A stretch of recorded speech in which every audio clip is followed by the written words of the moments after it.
Mr. Blake, there are less people here than when I last attended. I won't take it personally, Chair. Chair, we're going to begin this morning with Mr. Roberts. Yeah. Can I please call Mr. Roberts?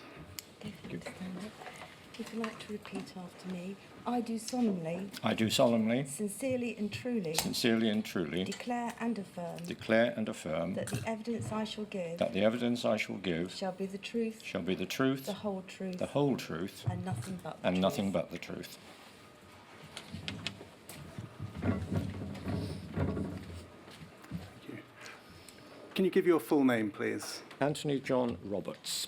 Mr. Roberts, you should have in front of you a witness statement, Indeed. and that is dated the 7th of September of this year. Yes. And on page 18, is that your signature at the end? Yes, it is. And is that statement true to the best of your knowledge and belief? Yes, it is. Mr. Roberts, that witness statement and the exhibits all go into evidence today, so I'm not going to take you through line by line of that witness statement. I'm going to ask you some questions that the Chair would like us to consider and that core participants would also like us to consider. I'm going to start with your background. You joined the Post Office in 1967 via the Civil Service Fast Track scheme, is that right? That's correct. And you worked for the Post Office for the whole of your professional career, I did. retiring in 2002. Yes. Between 1985 and 1993, you were Managing Director of Counter Services. Yes. And towards the end of your time in that position, there was a development towards the automation of post office counters. Is that right? Yes, indeed. You say in your statement that you didn't have an IT background, and your role at that stage was on monitoring and deciding on issues such as resource provision. Is that right? That's correct. In 1993 and to 1995, you were Managing Director of Group Services. Yes. And in 1995, you became Chief Executive of the Post Office Group.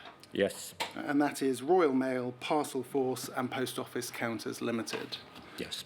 Pausing there, as you're the first witness from the Post Office, can you tell us what Post Office Counters Limited was and how that fell into the overall structure of the group? The structure of the group, starting with the board, Post Office Corporation was a public sector body owned by the government. The government was a shareholder. The government appointed members of the Post Office board, who were the chairman, group strategy director, group finance director, chief executive, and a number of non-executives. Below us, there were three main businesses, as you've said: Royal Mail, which was letters; Parcel Force, which was parcels; and Post Office Counters, which dealt with the 20-odd thousand retail post offices up and down the country, including Northern Ireland. Each of those businesses was headed by a managing director who was not on the board but attended the board, and those roles were appointed by the board. So in other words, I would be involved in the appointment of a managing director. The managing directors were basically the heads of those businesses, reporting through me to the board. They were, as I'd been, as you said, in the 80s to the early 90s, really in charge of those businesses. The board would be in charge of strategy for the whole of the corporation, including those businesses. But then, having set the strategy with the managing director, let's say POCL, involved, they, as managing directors, would be tasked with the idea of delivering that strategy through the various directors and then the members of that particular business. You've said that the board were appointed by government. How were they appointed? I think that's a very good question. It would normally be a decision taken by the Secretary of State, in that case for the Department of Trade and Industry, having, if necessary, gone out to headhunters, having produced a series of names. Those names would normally have been run across the chairman of the corporation at that time, if they were members of the board. And then in that discussion, And in the case of the chairman, a discussion with the Prime Minister, or number 10, the Secretary of State would then decide that person X was to be appointed to the board. Very much done by government. Did any members, so far as you're aware of the board, have IT expertise at the time? None of them, I would say, were trained in IT. A number of them, particularly one of them who'd been involved in running parts of the rail system, would doubtless have come across IT or had IT in their business. But I think at that level, in the late or the mid-1990s, finding people, apart from the banking industry and one or two others, who they could say were IT experts at that kind of board level was very, very unusual. Was it common for board members to have followed the path like you and have spent their life within the organisation, their professional life within the organisation? In those days, it was. Our non-executive board members, of whom there were between 4 and 5 during my time as CEO, were people who, in one case, had come up through the accounting industry. 2, I would say, were general managers from the retail area, and you could see that they would have moved around. But certainly the person from the accounting industry, I think, probably stayed with the same company for a lot of her career. And in your case, having risen up throughout the post office group. Managing directors would all report to you, and you would report to the board. Yep. Would you say significant matters at Post Office Counters Limited were raised to the board through you? Yes, very much so. I would have a fair amount of contact with the managing director. There would be a formal, well, informal more likely, a one-to-one meeting with me every month. There would be conversations on the phone, particularly in a big issue such as Horizon. There would have been a lot of information flowing backwards and forwards, but information that we tried to keep at the right kind of level, depending where it was going. And where did Stuart Sweetman fit into that? Stuart Sweetman was the managing director for Post Office Counters, and therefore he was the direct report to me for that business. Many of the minutes that we'll be looking at are minutes of the board. Were there separate meetings of the Post Office Counters Limited? Yes. They would be, the Post Office Counters Limited internally would have what we called a Counters Executive Committee. That would be chaired by Stuart Sweetman, and it would include the various directors of different parts of the counters business. I'm going to bring up a document on the screen. That's poll 000-90836.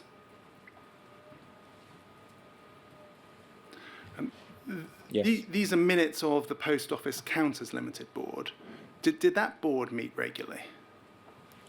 No. What had happened was that in the 1980s, the chairman of the day had thought there would be value in trying to create a separate counters business as opposed to the two mailers businesses.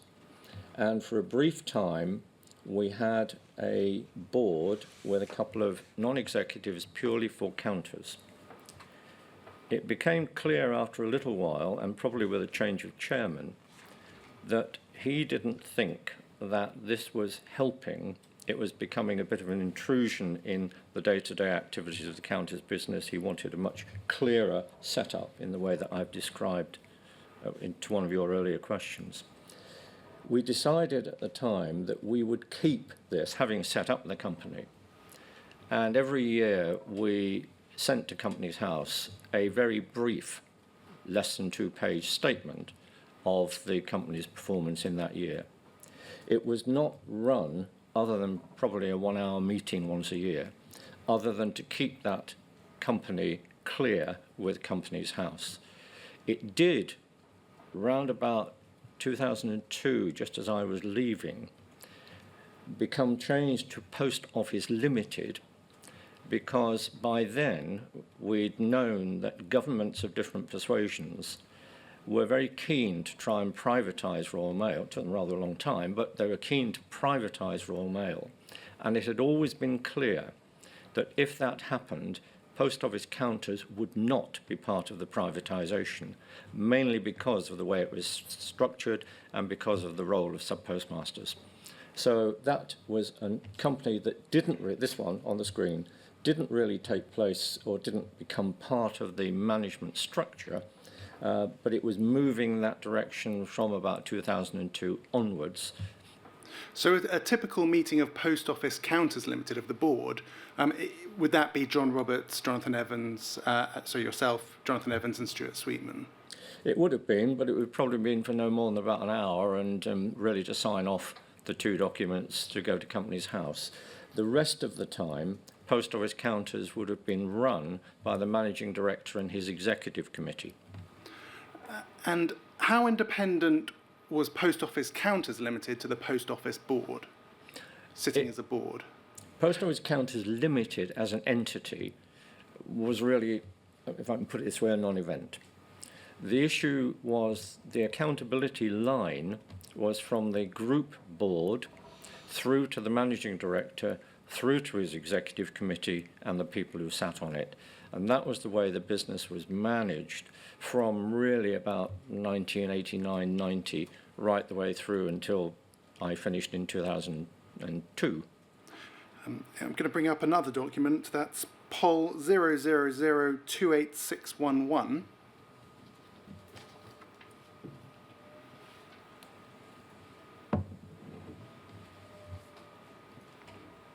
And can we go to the second page?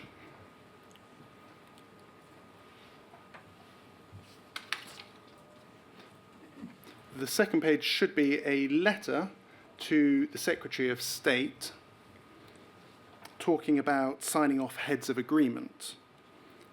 If we look at the first paragraph there, it says, "In the light of your letter today expressing the government's wish for the Post Office to sign the heads of agreement with ICL, the Post Office Board met tonight. With the exception of one non-executive, all members were involved. We've considered your proposal," etc. And later down it says, "We would be prepared to sign the heads of agreement." I'm going to look at one more document. So that's a letter saying that the board have considered the matter. If we look at POL 000286690,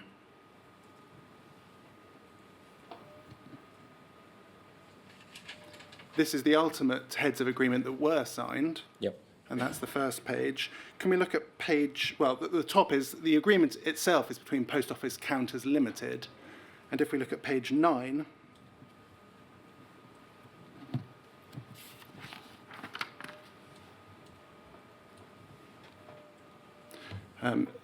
the signatures have been redacted, but at the bottom, I think you can take it from me that it's Stuart Sweetman on behalf of Post Office Counters Limited that actually ultimately signed that. Yep.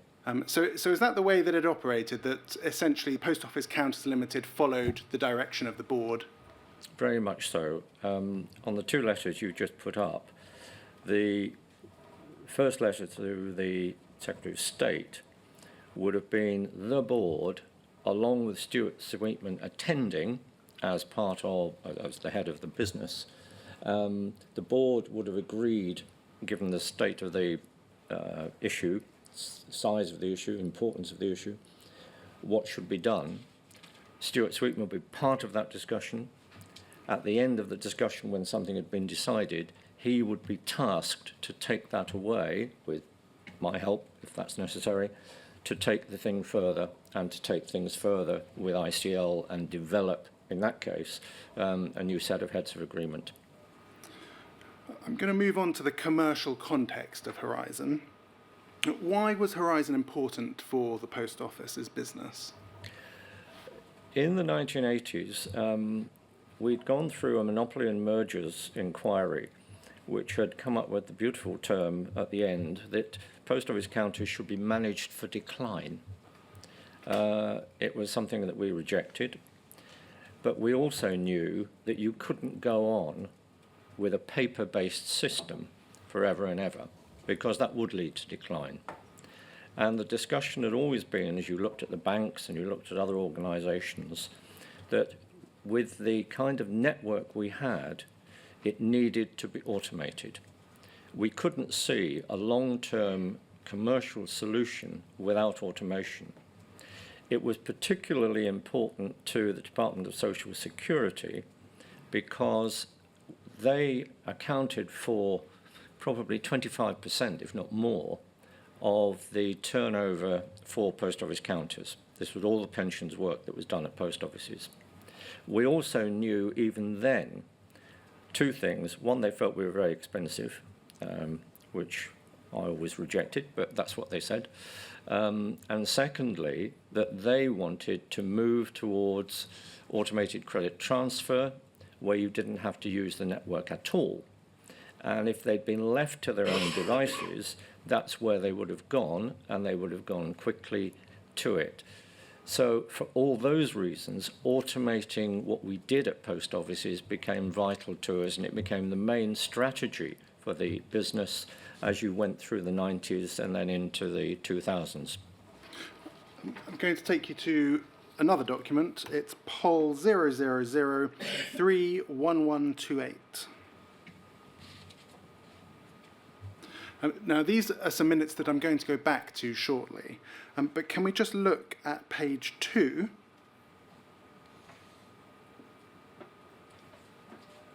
And it's point 6 on page 2. Would it be possible just to scroll down to 6 and highlight that? Thank you very much. About 3/4 of the way down that paragraph, it says, the commercial aspect which united POCL and Pathway was not an issue for the BA, that's the benefits agency, who actually had the means to pursue different options without infringing contract obligations. Can you tell us, what was the commercial aspect that you considered united POCL and Pathway? The contract that we eventually had with ICL opened the door, we thought, to look at new products. The initial ones after the Horizon project had been fully implemented was to look at government issues like Government Gateway, which now provides the link into most of the government services, many of which we were handling individually at post office counters. It was also a move into banking, because if we had the IT system, which could well have been provided beyond Horizon by ICL, then that would give us a greater opportunity to get into more sensible banking. And one of the things that had always concerned us was what was in those days called, probably still is, the unbanked. That meant if they, as we thought, would over time become the banked, we'd rather they retained a link with post office counters, which had some kind of bank, than go anywhere else. And I think it led in the end to a very close relationship after my time with the Bank of Ireland, who were providing services via the counter. ICL's interest in that was being able to provide further IT services beyond Horizon, which would enable us to do those things. I'm going to take you to a presentation. It's at POL 000-28570. It's a presentation from February 1998. Now, it has your name on the front. Would you have given that presentation? I would have been part of it with Stuart Sweetman. I would have probably introduced it, left him to do the fair amount of the detail, and would have probably closed it before any discussion. Do you recall who the presentation was to? I've got a feeling it was to ministers trying to set out, partly as a communication exercise, exactly what we had in mind and what we were trying to get out of the automation program. Can we turn to page 7, please?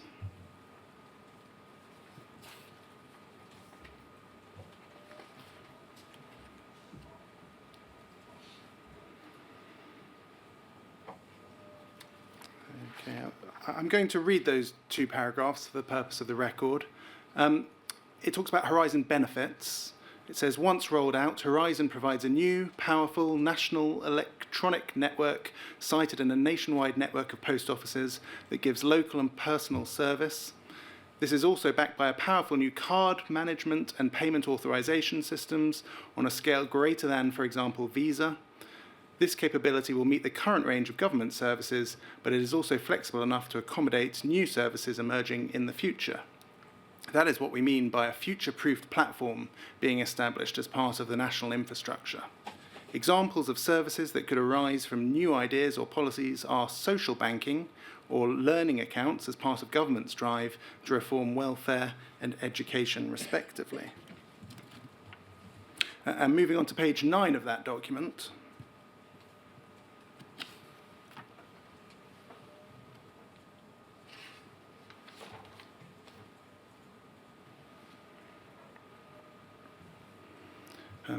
for POCL, it says it's central to commercial future / viability.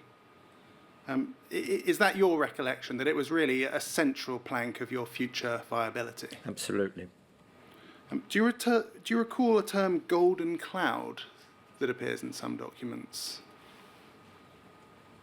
No, I don't think so. And if I do, I wouldn't be able to explain to you what it was.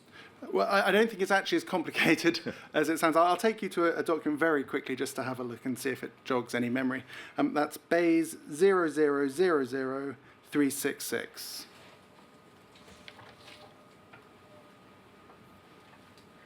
And this isn't a document you would have seen. This is a ministerial submission. But I'm going to look at paragraph 2 of that, please.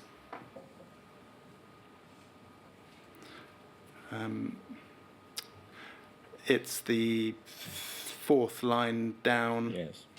So a revised version of Golden Cloud, the ICL POCL partnership for exploiting the commercial potential of the Horizon infrastructure. It may not have been a term that you used at Post Office.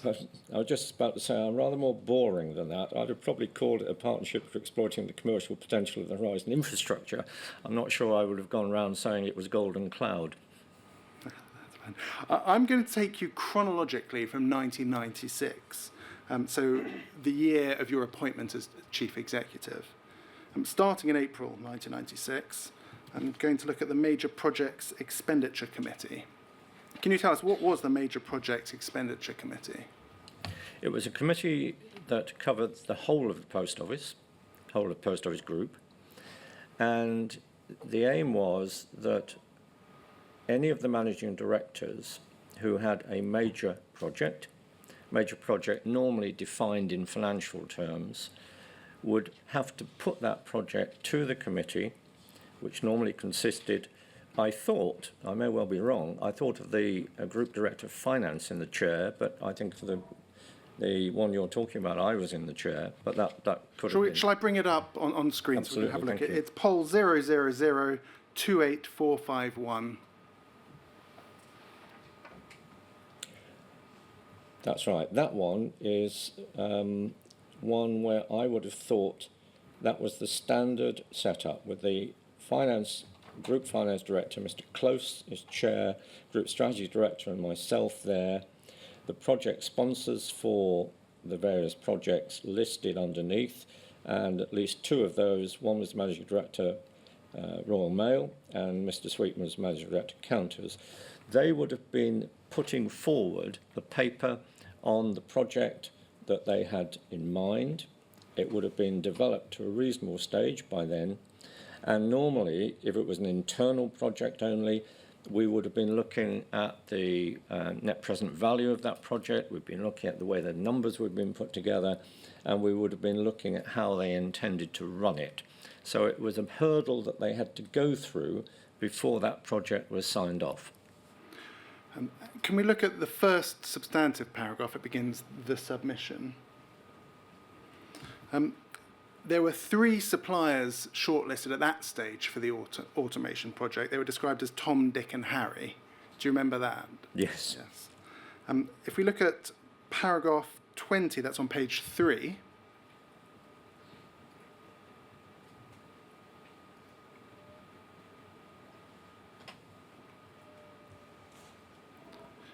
So it's about halfway down. It says Harry was the most expensive and least compliant. I think that was CardLink. Yes.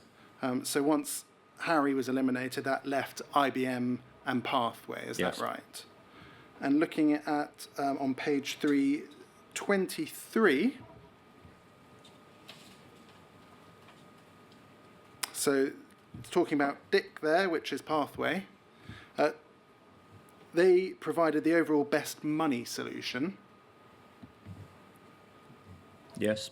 And then over the page to 26, can we highlight that paragraph, which is an important paragraph? It says, as a technical solution, Dick was the least preferred bidder, providing a higher risk to delivering the programme. Is that your recollection? Yes, it is. Paragraph 30 identifies risks.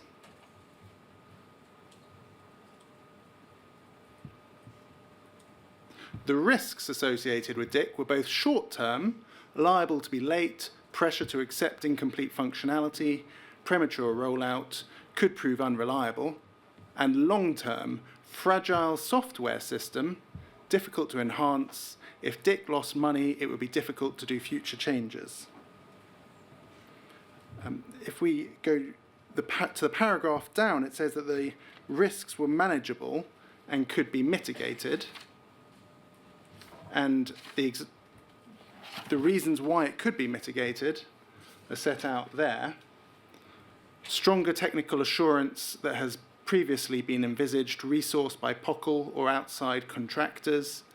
Developers must not go in a direction counter to POCL requirements. Rigorous user and system testing prior to rollout to be built into the contract. Evidence of a supplier contingency plan in the event of delays. Careful review of supplier contingency plans as to how they would resource to resolve problems. And can we go down to the paragraph below that? That's 32. The committee considered that the additional risks associated with Dick's technical solution needed to be fully understood and documented, but that the risk was only relative if it was capable of delivery without falling over. Now, that term falling over, is that a technical term or was that a joke? No, I think it was vaguely technical term. In other words, it meant falling over in the sense of not working. Can we go to the top of the next page? The committee supported the selection of Dick subject to having the backup material which demonstrated that all conditions had been met for the selection process. Now, as a core member of that committee, those were the kinds of things that you would have been aware of as early as 1996, that there were at least some technical concerns about Pathways. Yes, indeed. But if I may, Mr. Blake, just to make it clear that this wasn't the first time that somebody had been going through this project. The committee, this is outside my direct knowledge, but I remember it, the committee that selected Pathway had been made up of people who'd been working, I think, since about 94 on the bids, reducing the bidders to the three that you've mentioned, IBM and ICL amongst them, deciding, and this was a group that included Her Majesty's Treasury, the DSS, and a number of people, deciding that this was the one they wanted to put forward, both in government and to the post office. So we were then getting at this committee something that had been trawled over. From memory, I believe Coopers and Lybrand had been involved in going through everything. So this had been done before we got to that stage. Did you think at that stage that the risks that were presented were manageable? I think we thought at that stage that the risks that they'd outlined, you could have applied to almost any bidder who'd been through the process and had been accepted. The issue for me, certainly in the mid-90s, was that, I think this is almost difficult 25 years later to think about it. I mean, we were all pretty basic in terms of IT. And having gone through this with government involvement, government sponsorship, we all felt that these were capable of being handled, assuming that you'd pick the right partner who was then going to deliver, because they were the experts in IT, not us in general, who were the general managers who were saying, should we spend the money on this, which is central to the strategy that we want to follow. Who within your organisation would you have relied on at that time to provide reassurance in terms of the technical abilities? There was an IT department within the post office, which looked across all three businesses. We would also have been fairly dependent on consultancy help from people in the IT industry who were consultants, and they would have been brought in to try and look at. And I think a lot of that had been done before the proposal came forward, both to us and I assume up the government chain as well. Was there any particular individual within Post Office who stood out for you as somebody who you trusted to give you that kind of information? We had a head of the IT department in those days, I think, called Dr. Duncan Hine, who had spent most of his life in IT and was seen as the sort of internal guru on IT and would definitely have been consulted, or one of his senior people would have been in looking at this and putting this paper together. But you sat at quite a high level. Was there somebody below you that you would rely on, or would you have conversations with Dr. Hine directly?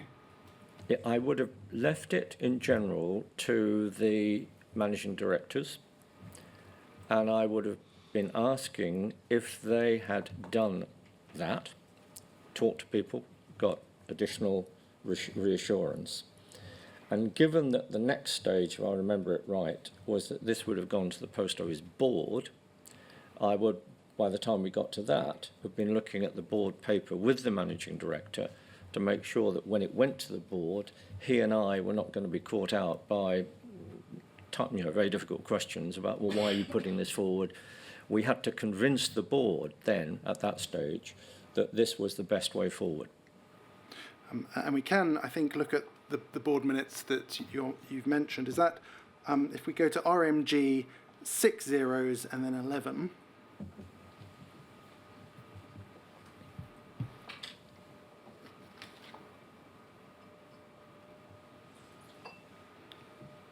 is this the board meeting that you had in mind? I'm sure it is, yes. That's the 7th of May. So may I just go back, having seen that list of people who were there, you asked whether people would have had IT experience. Seeing Sir Christopher Harding's name there, I think Sir Christopher at the time was chairman of the nuclear power industry. And I'm pretty sure that he would have had rather more IT experience than we had. So there was a little bit more than perhaps I gave you the impression of earlier on. The names mentioned there from POCL, so the names that are down there for also present, you're not aware of any particular IT expertise amongst those names? No. No. Can we look at page 6 of that document? It's the final page. And this is where the board granted the authority to Post Office Counters Limited to enter contracts with the Benefits Agency and Pathway, subject to the resolution of a funding issue affecting the Social Security Agency Northern Ireland. Can we go back to page 2 of that document, which is where the discussions begin?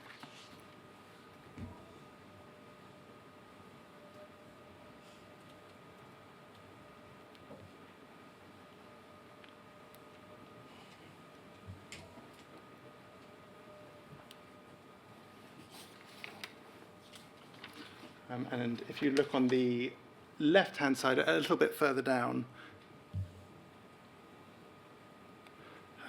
it mentions Benefits Agency, POCL, automation, and it refers to a paper from yourself.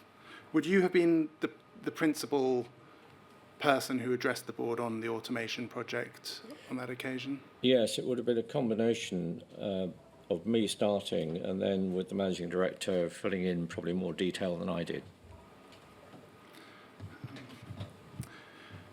Do you recall on that occasion bringing those kinds of technical concerns to the board's attention at all? I think we would have brought to the board's attention exactly what had been brought to our attention at the earlier MAPEC meeting. What then would have happened is that the board would have been told that there had been that discussion at MAPEC and what the conclusion of that discussion was. What we wouldn't have done was to try and fudge the fact that there were risks to do with this. One of the things that I always tried to do with the board was to set out what the risks were, why we thought in any context you could then handle those risks, and after that make a recommendation for what should happen. Moving on to 1997, we know the Go Live project started in September of 1996, but the timetable shifted after that, and there was a no-fault replan. Do you remember that at all?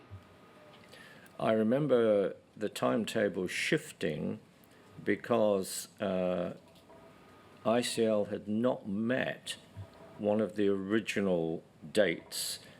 I think there'd been an aim to try and start rollout in 1997, which was clear that that wasn't going to happen or it was going to be delayed.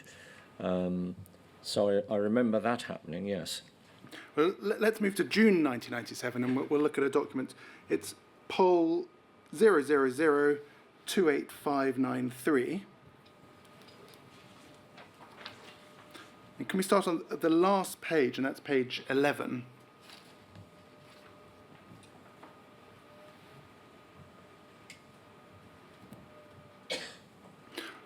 On the 16th of June 1997, you wrote to Stuart Sweetman saying that you'd like to further your understanding of the lessons learnt during the live trials. And page 2 of that document is the response that was actually provided from Paul Rich on the 15th of July. Can we have a look at page 2?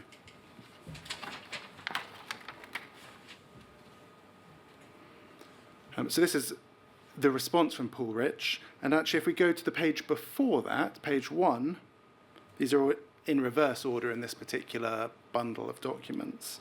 He then circulates the document to the wider group on the 24th of July, emphasising that you wanted to ensure that lessons were learnt. That's paragraph 2. And he also annotated it with his suggestions, it seems, for who was accountable for taking forward certain things. Do you remember that? Yes, I do. Can we look at page 3, please?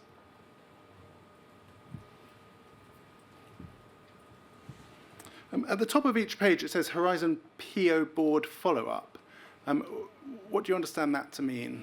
That would have been questions that had come out of probably the board discussion.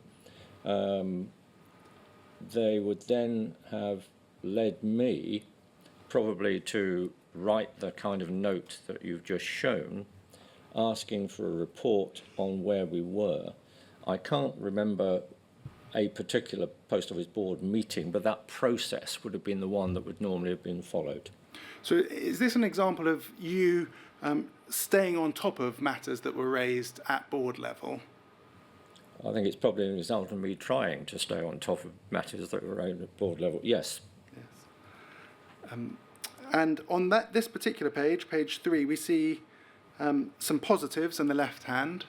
So original 10 post offices in Stroud area worked well. 3 new ICL releases tested and accepted. Barcoding of order books now available in over 150 post offices. Can we move to page 7, please?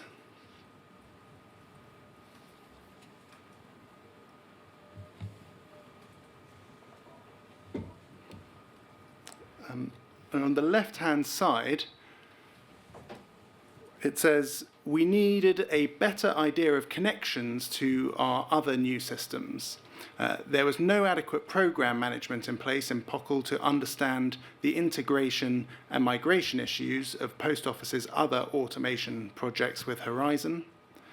There was a risk because end-to-end operational procedure mapping had not been undertaken to test whether Horizon's new processes were replacing them adequately. End-to-end programme, technical assurance and impact analysis / change control processes within POCL were not in place systematically.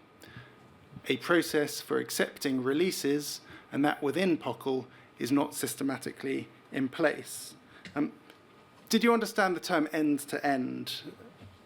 Yes, I did. And did that mean looking at all of the systems and looking at the Post Office's systems and knowing that they all definitely work together? Is that Yes. a fair description? Yes, that's a very fair description. I think it was very easy to get hooked purely into the Horizon project. And one of the things that we were starting to learn, maybe belatedly, was that it wasn't just having the Horizon project. There were going to be connections with other parts of IT in the Post Office Corporation, and that's what had to be looked at. And the concern being raised there is that there weren't proper systems in place, at least at that particular time. Yes, and I think that the point of this document and asking for it I think we were all, both on the ICL side and on our side, starting to learn that perhaps we'd been naive in expecting this to be as simple as maybe it seemed a year or so before that. The other point too, which I think starts to come out maybe later, Mr. Blake, is that there was a thing called the Project Development Agency, PDA, which was basically the joint organisation, government, ICL and POCL, which at that stage was probably the most overlapping organisation for making sure that the project was working. That's where everybody got together. And I think it became clear soon after this that that wasn't working.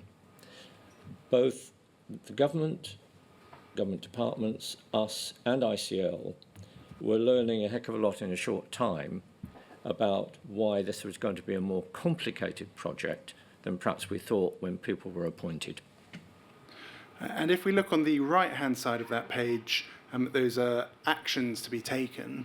Can we look at the final two of those? It says end-to-end testing procedures will need to be transferred from the PDA and supplemented as release planning migrates back to Post Office Counters Limited after the system is accepted.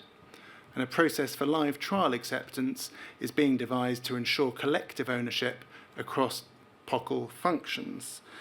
Does this mean that once the PDA was wound up, and even after the Post Office had accepted the Horizon system, POCL itself would need good systems in place to address things like end-to-end testing? I think it meant it before that. There'd be end-to-end testing on Horizon, and then, as you say, there'd have to be links with any other systems that were being developed within the business. It was a lot simpler once it became a project which was effectively between ICL and POCL. That then meant that you could deal directly with the people responsible for the technology, whereas this is also about the management side of the technology and making sure that the whole thing was joined up. And is the impression given there that at least some of it will come back to the Post Office to take responsibility for? Yes. And the last point, bullet point there, is that live trial testing of the system was being devised at that stage. Yes. Yeah. Now, I can deal with this with other witnesses, but it says Paul on the right-hand side. Do you think that was Paul Rich? Yes. And it says lead CEC member. What was the CEC? The CEC was the Counters Executive Committee. This was the group of directors who, with the managing director, effectively ran the Counters business. Those are specific issues that I've highlighted to take forward within Post Office Counters Limited, but there were also issues with ICL that were addressed in this particular document. Can we go to page 8, please?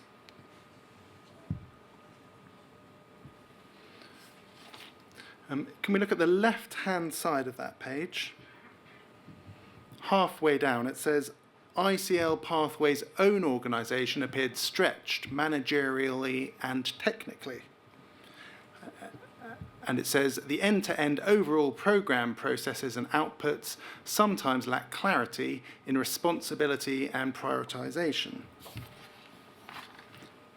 And over to page 9.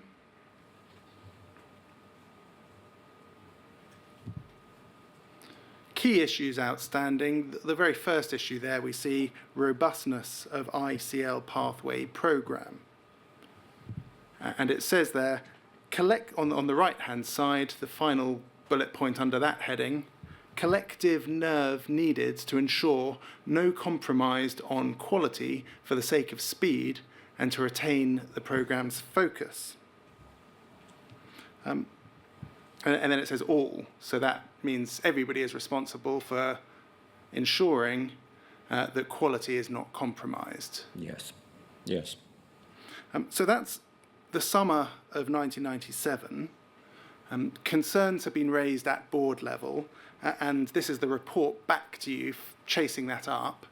And it tells us, amongst other things, that you, POCL, need to take some ownership of end-to-end testing, that ICL is managerially and technically stretched, that a key issue is the robustness of the ICL pathway programme, and we all need to make sure that quality isn't compromised for the sake of speed. That's a fair summary of the things that we've just Yes, it is. seen. And the last point was one that we kept emphasising at the board.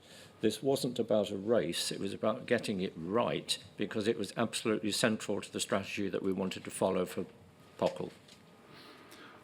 Now, I know that you've said at the beginning of your evidence that you weren't involved in the technical detail and the technical problems, but this is at least you getting involved in some degree of the technical issues, because you've requested quite a detailed paper addressing the technical problems at that stage. I think that it was partly technical. A lot of it was managerial. The issues on the ICL side were as much about the numbers of staff and experts that they were putting into the project. If you go back to where you were on page 1, not necessarily, don't need to turn it up from my point of view, what we were seeing there was, in spite of this, the offices in Stroud or wherever it was were working well. There were 3 releases of software that had worked well. So it's not as though nothing was happening. I think this kind of review, which was what I wanted, was a warts and all review. And there were some really fundamental points in it, both on POCL side, Post Office side, and on the ICL side. And what pleased me, I think, as we went further beyond that, which you may want to go, was that this kind of report, which had been discussed too with ICL, was starting to make changes, both on our side and theirs, to try and sort out the issues there. All the manuscript sidelinings were effectively allocating work to the members of the Counters Executive Committee to make sure that those things were solved or dealt with. You described it as warts and all. I mean, some of those warts were quite technical warts that were they were bringing to your attention, such as end-to-end issues. Can we go over the page to page 10, please? And DSS political issues. That's the Department for Social Security. Somebody has highlighted there on the right-hand side, we understand other policy options, for example, termination, may be being considered in DSS as contingency options. We need to confront this early politically. And it's got there Stuart with AJR. Are you the AJR? I'm afraid so. So, meanwhile, as early as the summer of 1997, there were political movements which are beginning to appear, which are of some concern. Is that fair to say? Yes, and they go back a long way. Even in my time as managing director counters, the most difficult relationship was always with the DSS, mainly because there was an enormous negotiation every so often about a rather huge sum of money.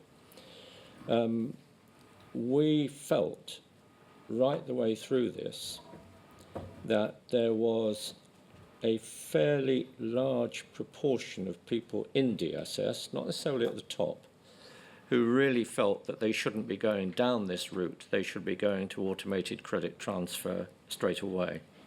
But if I just going back a little bit, in the early 1990s, ministers had tried to go down that sort of route, and it had led to a fairly large explosion from the National Federation of Sub-Postmasters. There may even have been marching down Whitehall. There was one famous occasion when they did, which rather took the wind out of ministers' sails. But that had always been something in the background. And although at this stage, I think all the people that my people were dealing with DSS were working sensibly to try and do this, this theme of we don't really want to be here, we'd rather be doing automated credit transfer as soon as possible, is one that you'll see as it goes through the years until we reach a point where there was a formal statement of what's going to happen about ACT, but for a long time there wasn't. And the very final bullet point on the right-hand side at the bottom, it says commercial freedom exploitation critically depends on automation for Post Office Counters Limited. That's really a repetition of what we saw in your earlier slide deck. Yes, very much so.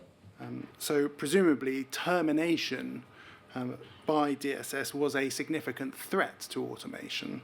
It was a significant threat to automation, and it was a significant threat to the size of the post office network. In other words, if that had happened and we had lost over time, a fairly short time, the revenue that we've had from DSS, there weren't many options that you had open to you other than to say, well, we're going to reduce the size of the network, which would have meant closing a number of both Crown offices and sub-post offices. And that would presumably dramatically affect the financial benefits as well that you had envisaged being provided by the Horizon project. Yes, it would. I mean, the commercial exploitation would have been almost impossible, I think, because we would have still been using a paper-based system at post office counters while the world was moving on to automation. And at that particular stage, preventing that from happening, the impression that's given on the papers, and we'll come to them, seems to be a very important issue for you personally. Very much so.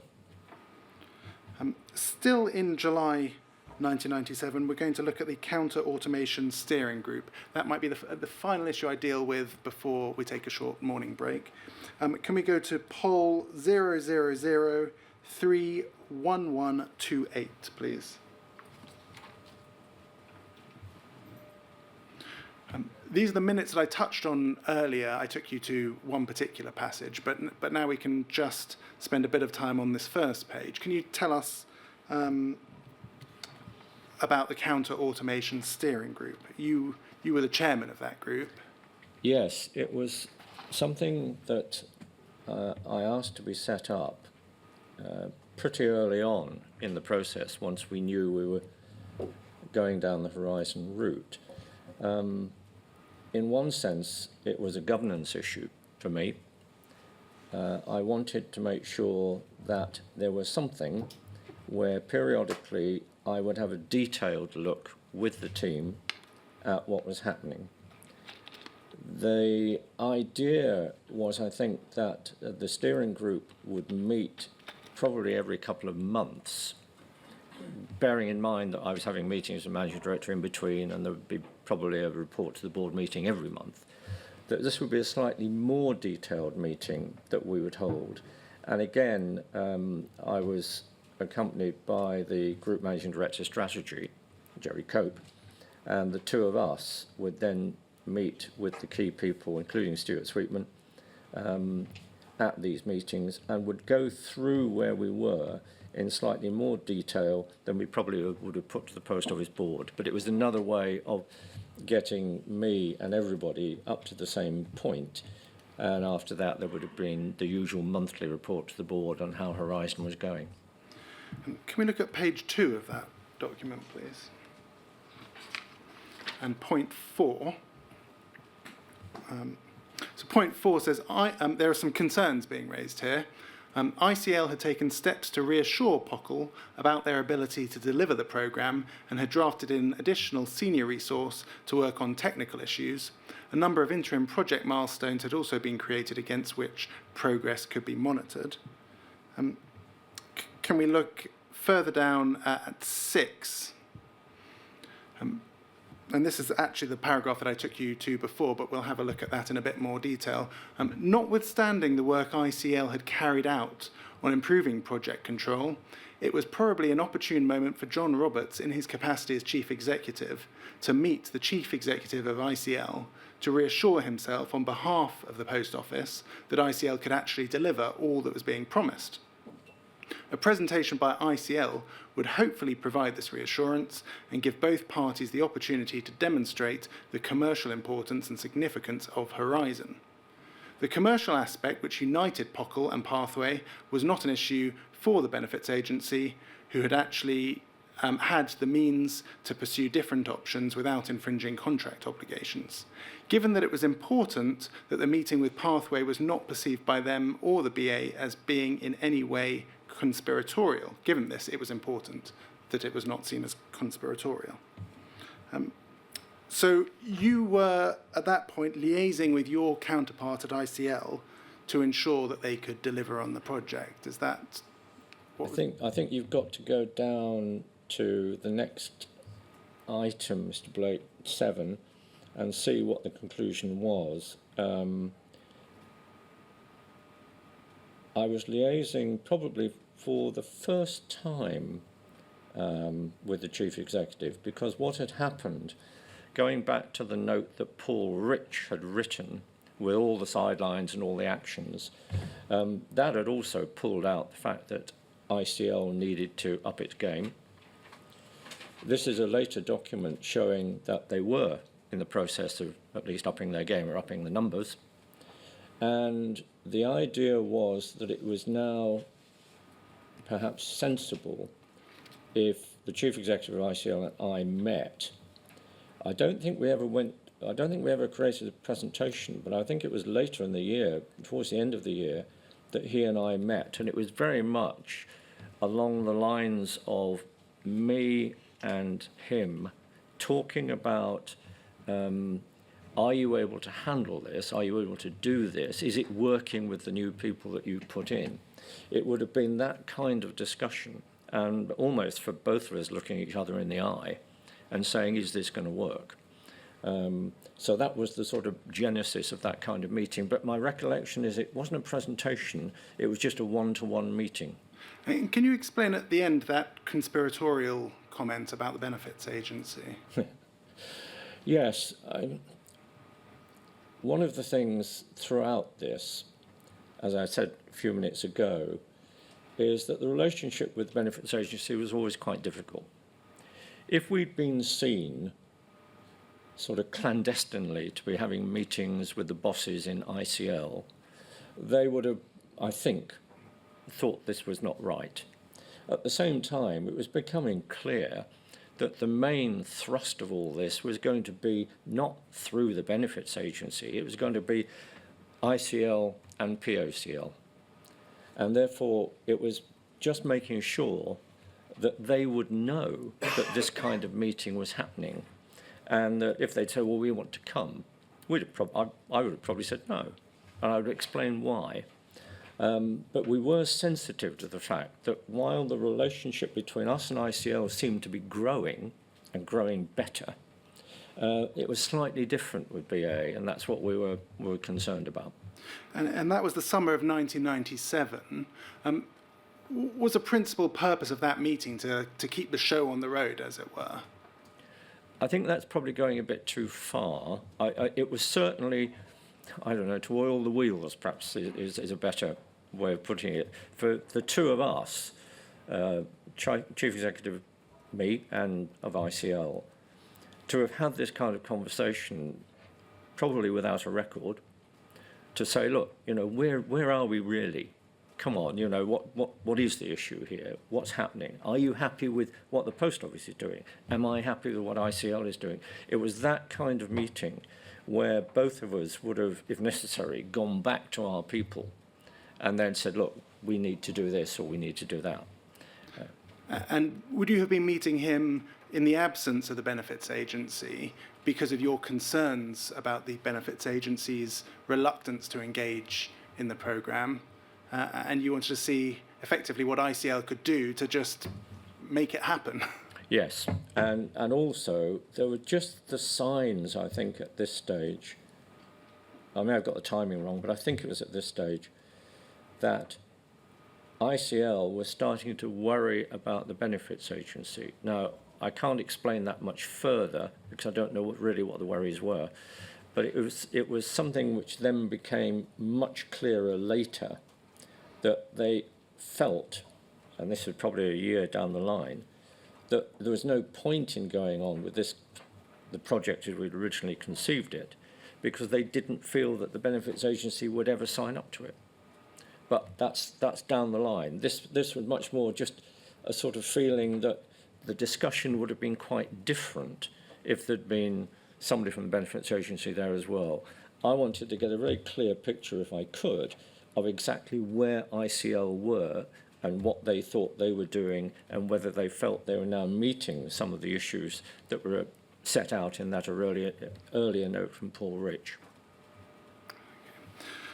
So I think that's probably an appropriate time to take a short morning break. What do you mean by short, Mr. Blake?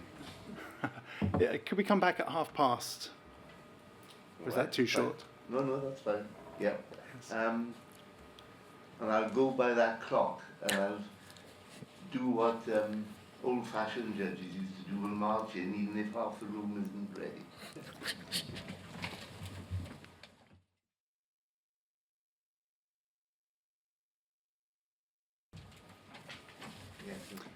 Thank you very much. Mr. Roberts, before the break we were up to the summer of 1997. I'm now going to move on to March 1998. And can we bring onto screen poll 000-69096, please? Now, this is a document that you received. I think your name is on the recipients. And it says, I attached a note from the last CASG meeting. Can we go on to page 3, please? Well, in fact, if we go over the page 2, we'll see that it's the meeting of the Counter Automation Steering Group on the 27th of March, 1998. And you're there as chairman of that meeting. Can we go to page 3 and look at the top 2 paragraphs? Thank you. About 3/4 of the way down that first paragraph, it says, POCL would not seek to delay Pathway's April 1999 rollout date, but before accepting the system, would want to be certain that it was working correctly. Work on EPOS, that's electronic point of sale, was continuing, and Pathway had indicated that whilst it could provide a system which met the contract, its lack of robustness could generate a high level of errors within POCL. This was being investigated, although it was difficult to quantify how the system would work until after it had been installed and was operational. Now, EPOS, electronic point of sale service, that was crucially important to the post office, wasn't it? Yes, it was, because that was the basis on the whole of the strategy for the future.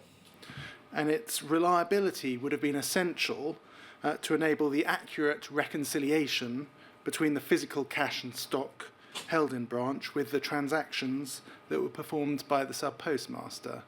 Is that right? I don't know whether it was the EPOS system itself or whether it was a separate one, but your point is absolutely right, Mr. Blake, yes. This is a year after the board follow-up report that we looked Yep. at earlier this morning, and there are certainly echoes of that report in terms of concerns over robustness, could generate a high level of errors, difficult to quantify until it's up and running. Would you accept that? Yes, I would. Bearing in mind that the process of developing Horizon was changing month by month, so that the first report would have been in relation to what had happened up to that date. I think at that stage probably EPOS hadn't even started, hadn't started work on it. This would be another year, I guess, further on, and it was showing that for EPOS there were the sorts of errors. And to be fair, I think that continued for quite some time, that when there was a new element of Horizon that came forward, when it first came forward, it was creaky, and that had to be worked on. And I think that is a theme that goes all the way through until we reached, not at the end, but until the period when we did say, yes, it's now okay. I mean, you'll remember that the board document that we saw earlier talked about a lack of robustness about a year earlier. Again, concerns about lack of robustness, as you say, this time in terms of EPOS.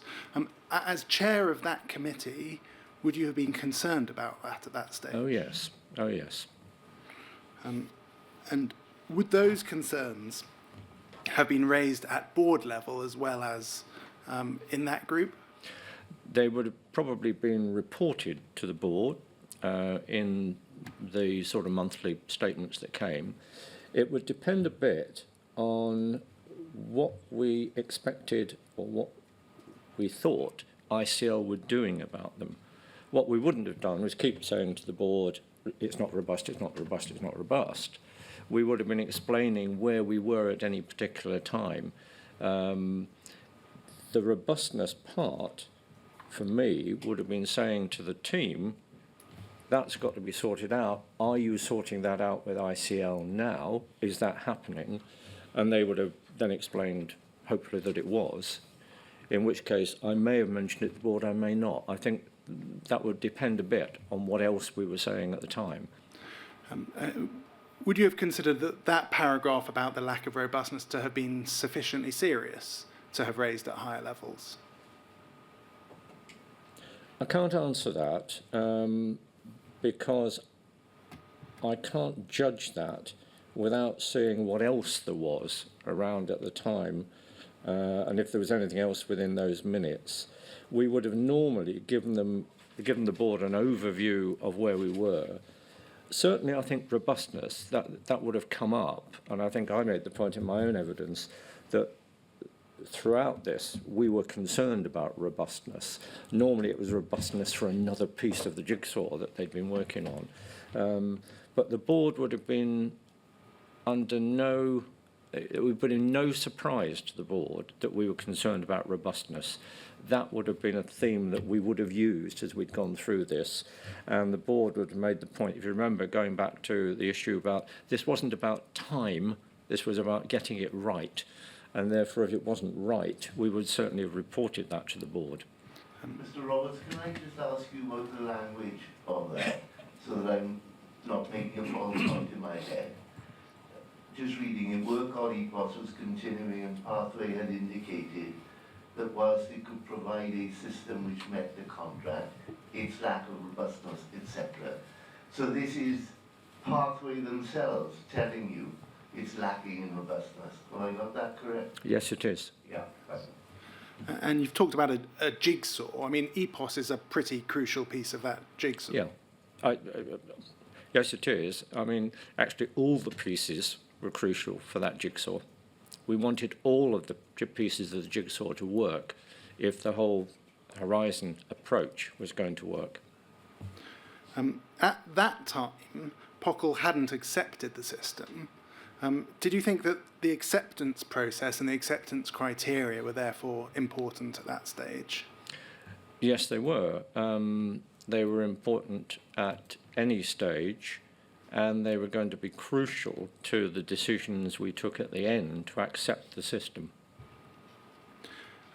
let's go on to May 1998. Can we look at RMG 00000027, please?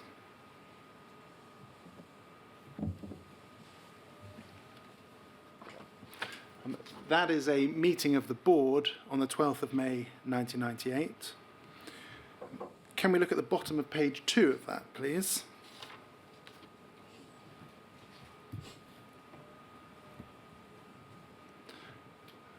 And a bit further down, we see on the left-hand side, Chief Executive's report, John Roberts. And this, over the page, the next page, is a discussion about Horizon.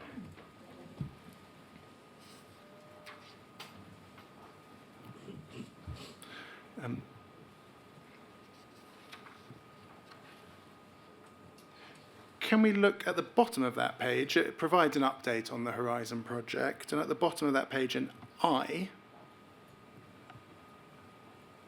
it says, taking fully into account the latest project slippage, the likely consequences for ICL, the absence at this stage of an alternative POCL strategy, and can we go over the page?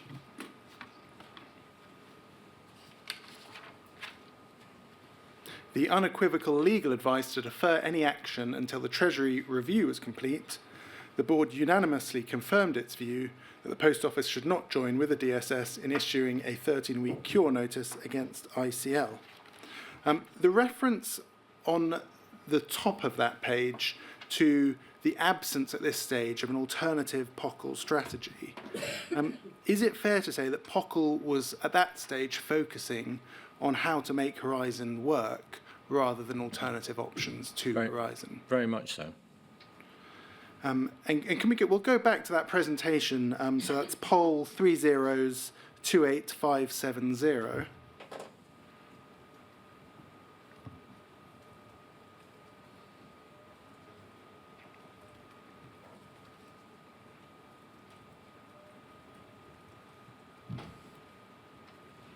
This is the presentation we saw this morning. Can we look at page 7?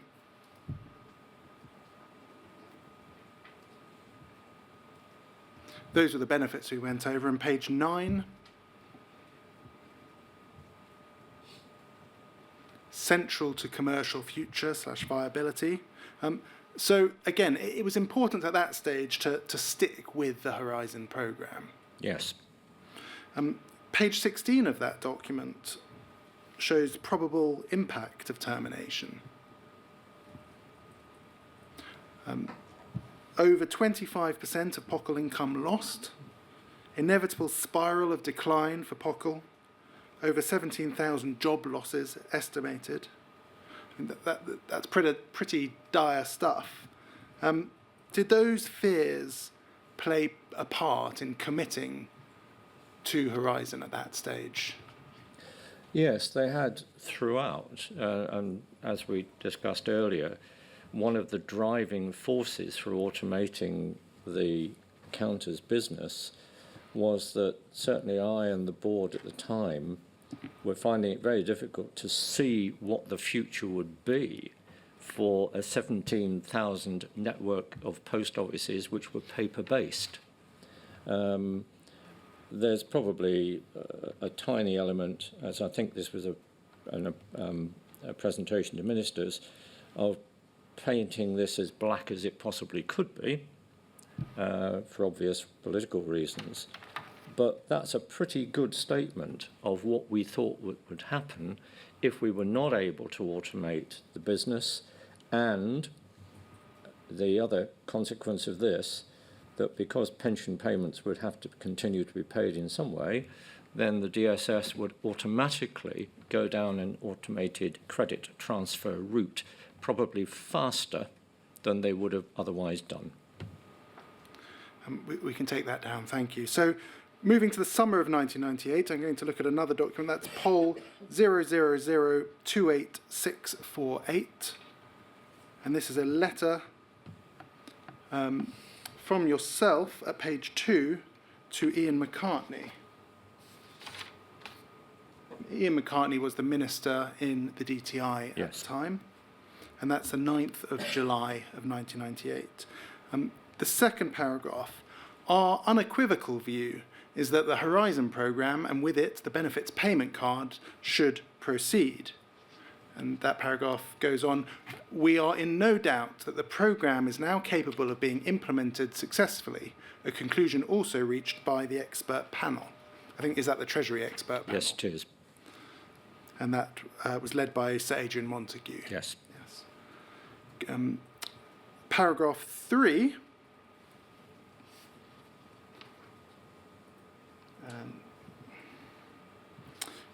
It talks about needing sufficient time before the benefit agency switches to payments through banks. And if we look at page 3, that's the second page of the letter.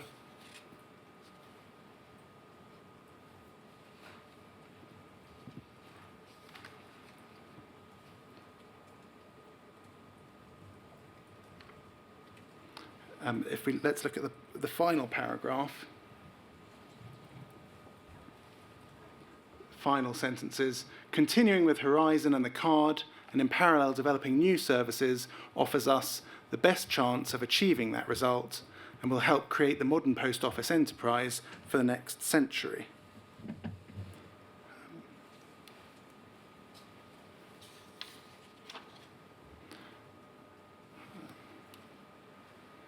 And it also says in this letter that if DSS wished to abort the card, it wouldn't necessarily follow that you would wish to continue the contract with ICL. Is that right? Yes.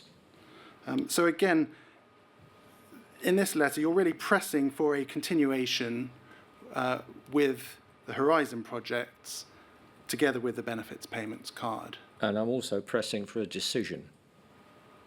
What I wanted to know, and this was a start of, I think, a period in 1998, which I think I described somewhere almost as the lost year, where it was very important that we understood what government wanted to do. And there was inevitably a tension between those in DSS who perhaps wanted to go further and faster down the automated credit transfer route, and us, who were saying, look, the best answer for us is the benefits payment card, and then going beyond that to automate the business for the future in the way that you and I have been describing. And an important part of that penultimate paragraph there, that the final sentence, if DSS wished to abort the card, it would not necessarily follow that we would wish or indeed be able to continue our contracts with ICL. If we were going to lose the major customer through post office counters, I think it would have thrown everything up in the air.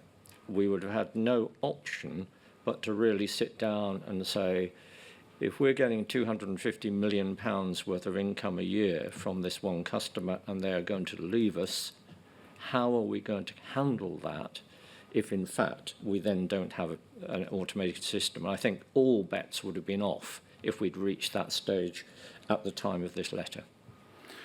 Can we go to Bayes 40421, please? Now, this is, I think it's a government document that you may not have seen at the time. Can we look at page 5?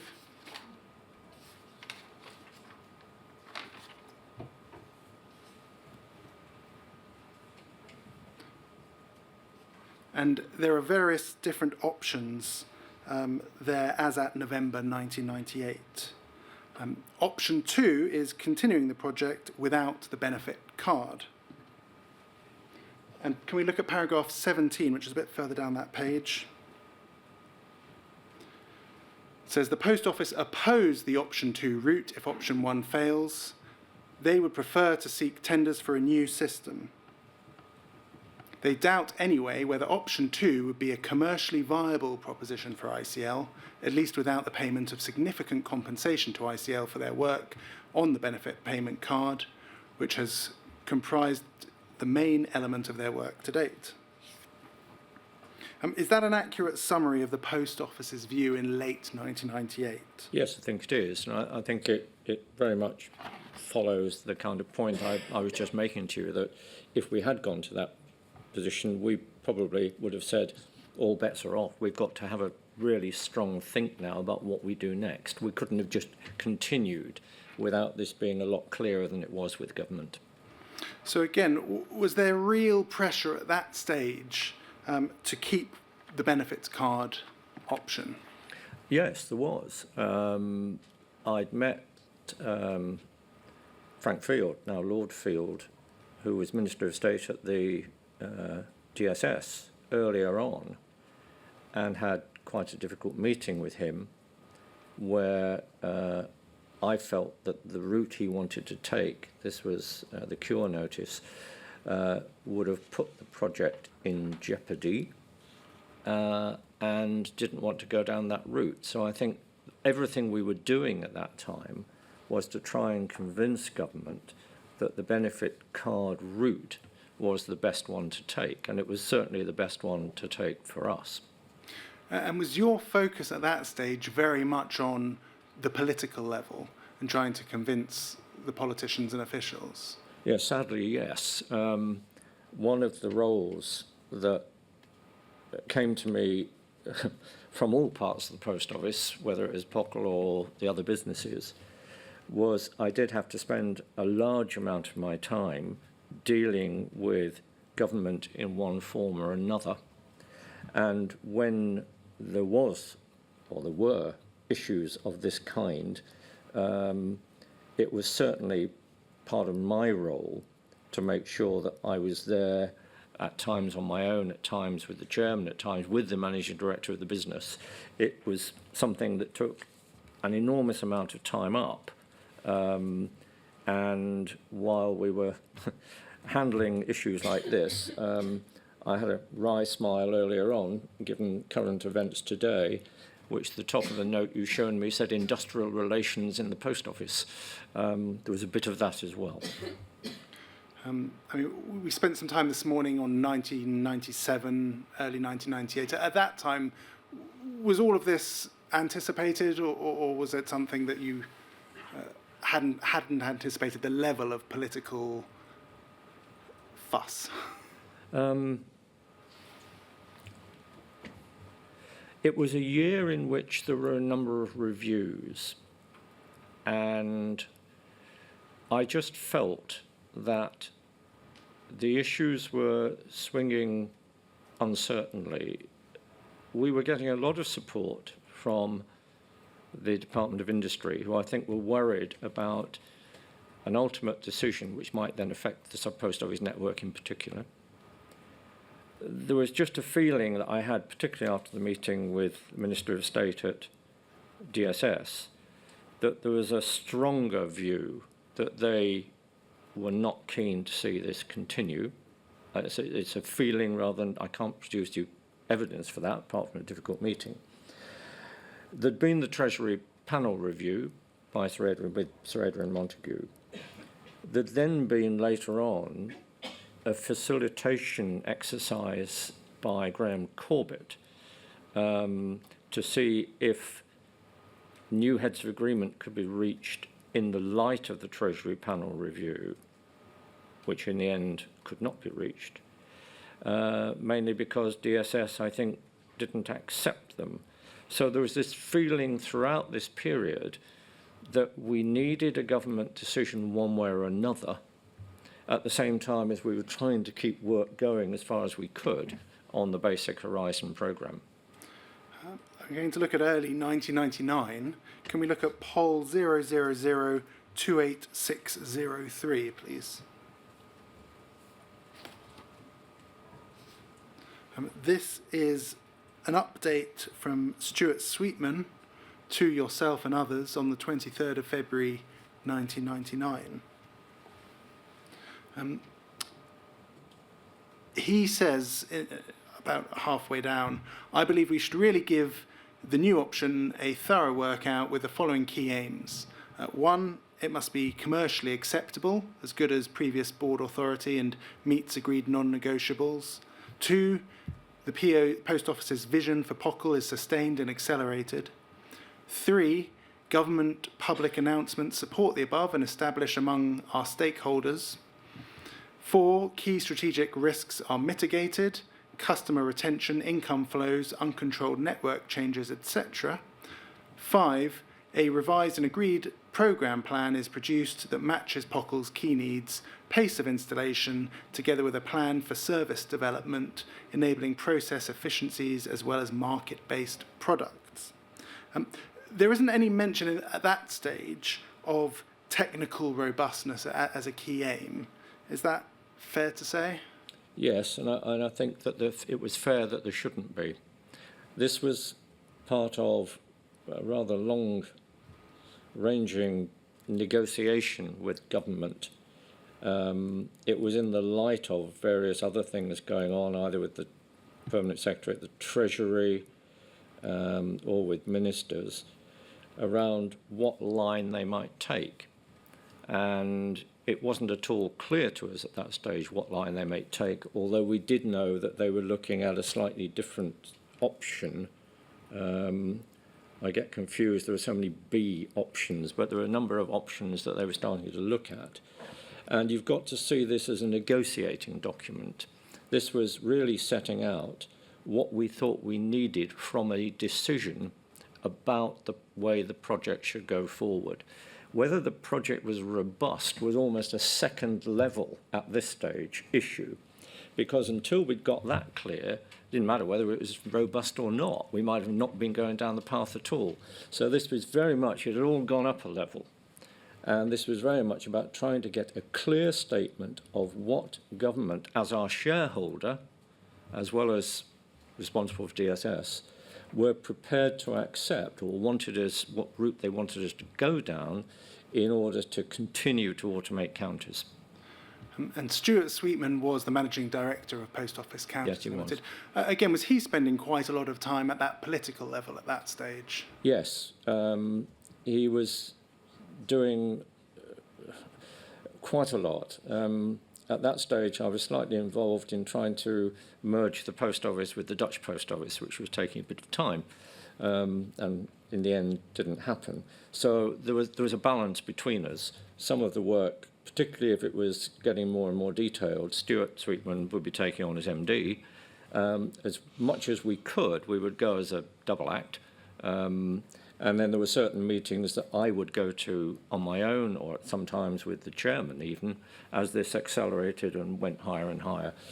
And of course, as you said, or as the first line says, you know, once it's gone to number 10, you know that there is going to be a fairly high-level set of political discussions that will go on from that. So, as CEO at this stage, you were heavily focused on the political side, plus other duties such as an entirely separate matter of a merger. And Stuart Sweetman, who was the managing director of Post Office Counters Limited, also quite heavily involved in the political matters, trying to see the project through. Yep. Let's look, you've mentioned all the various Bs, and I haven't got to grips with them, but let's see what we can make of POL 000-28574. This is a letter to Sir Steve Robson in the Treasury from Stuart Sweetman, copied to you. So again, this is, at this stage, the managing director of Post Office Counters Limited getting involved at the political level. Now, that second paragraph talks about a preferred option B1 variant.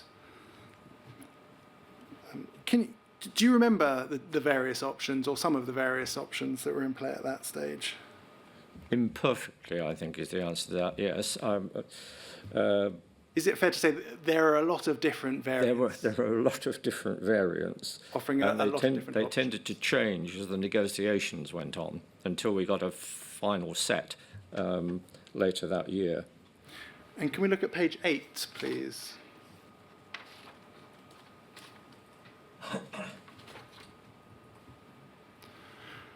Mr. Sweetman says, I trust these proposals help to focus our discussions now within government, as we have to commit to ICL soon.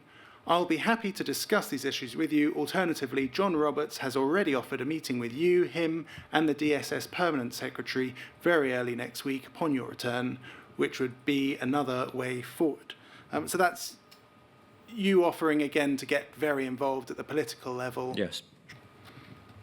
I'm going to take you to your witness statement, and it can be shown on screen. WITN 033900100. And it's page 17 of that statement.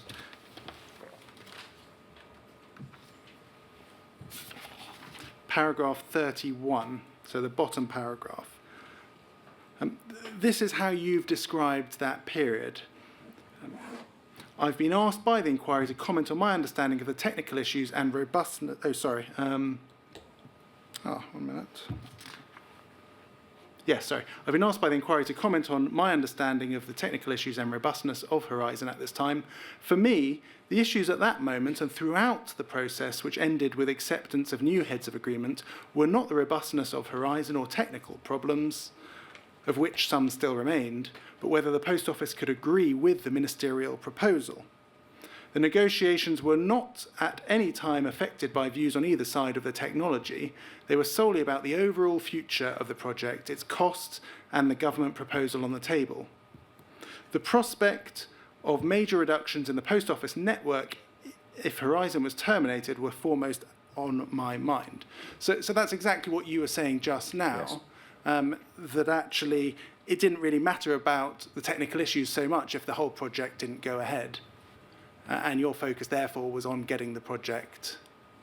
Yes, and the interesting thing was while this had slowed everything down because there wasn't a lot of point in spending a great deal of money on different technical approaches if we didn't know which direction we were going in.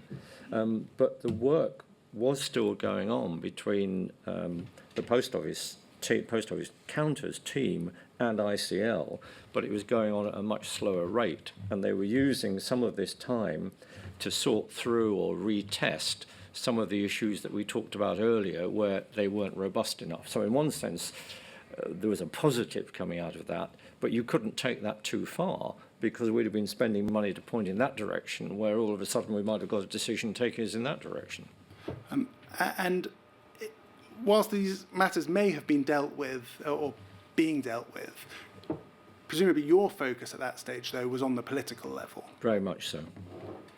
And correspondence with government, for example, at this stage, would have been about pushing through what was option A, the benefits payment card, rather than talking about the technical issues. Yes, it would have been.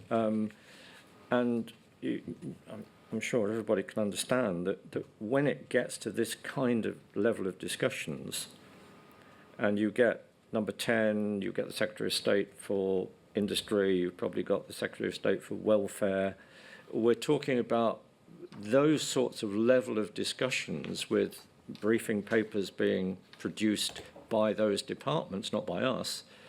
And at that stage, we were not clear which way government was going. Whether we could have had a decision fairly quickly that said scrap the whole thing, and we didn't.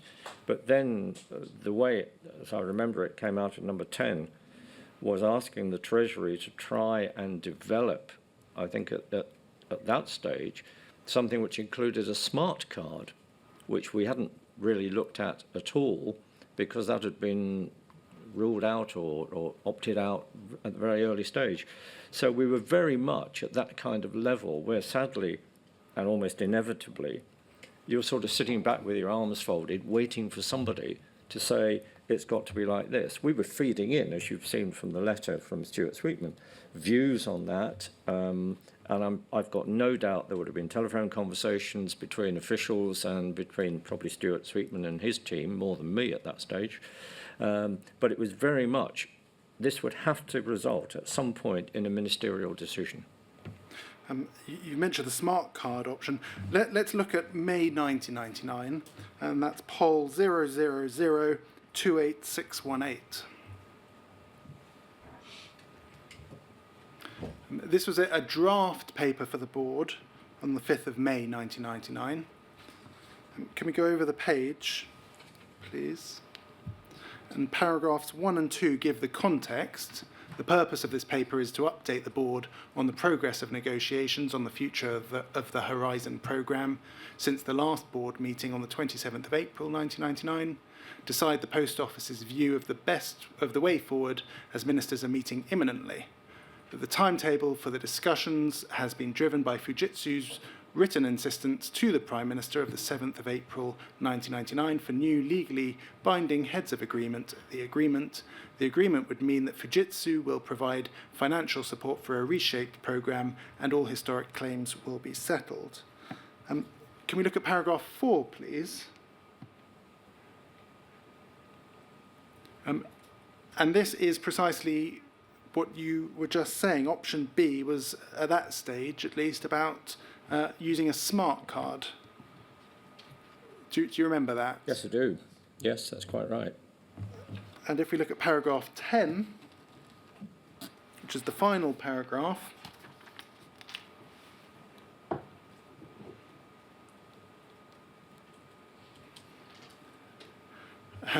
we there have discussions about a variant known as option B.1.2. Do you remember that? I remember the term. Yes, I remember option B.1.2, but I hope you're not going to ask me to describe it. I'm not. I think the fair impression that you get around this time is that lots of different options are being up in the air, and the discussion is very much focused on which option at that stage. Yes, it is. Let's look at poll 00039916. This is an updated version of the 21st of May 1999. If we could look at page 2, I think it's the same document, just updated. And there we're looking in paragraph 5 at option B3. It talks about a new option known as B3 as a way of salvaging something from ICL's work to date as an alternative to termination. What did you understand, or what would you have understood by that? I think it was the classic case of trying to both continue with something and some of the work that had been done and the money that had been spent, whilst at the same time moving away from the original idea of having a benefit payment card, because the characteristics that are set out in that paragraph change the basis of the relationship between Post Office and ICL, and also change the basis going forward of what we were being asked to do. At the same time, it would have met our biggest worry that there was to be no automation. There would have been some sort of automation following it. And in one sense, it's the classic middle-of-the-road solution, keeps everybody reasonably happy. It was being driven, as I think you said earlier on, when you read the part about ICL, by the fact that Fujitsu, as far as I remember, had at that point, because of pressures on their accounts and the fact they were coming up to an audit and their annual general meeting or something like that, they wanted a clear decision by something like the end of May from the government about what was going to happen. So what we had here, I think, was the start of what became the government's key option. In fact, it wasn't an option. This is what the government decided in the end they wanted to do as a solution to both the pressures from ICL and also from us in terms of what we wanted. I have seen one document, which, if I may, I just bring to your attention, which was a note from the Prime Minister's private secretary, Sir Jeremy Hayward, saying that what the government needed to do was to produce a policy or a decision which on the one hand did not produce a major bust-up with the National Federation of Postmasters, which on the other hand would be acceptable to government and would be sustainable in the context of the Public Accounts Committee then asking them why they'd gone down this route. Pretty tough ask. But I think that kind of approach was behind option B3. And can we look at paragraph 15, which is page 4, to see the analysis of option B3? And paragraph 15 is the impact on the Post Office Counters Limited. And it says, amongst other things, about halfway down, in addition, it would be contracted to having an IT infrastructure that will not be optimal, as its business requirements are likely to change following the BA payment card service being stripped out from the design. POCL will also be faced with a loss of confidence in its marketplace and the consequential need to reshape its network much more rapidly than envisaged. It will need to review its strategy, including facing the real prospect of managed decline. Now, that seems to be an acknowledgement that the IT infrastructure would be suboptimal if the benefit card system service was not part of it. Is that right? Yes, it is, because the whole approach, right from the period in 1994-96, when the contracts were let, was that the benefit card was central to the automation project itself.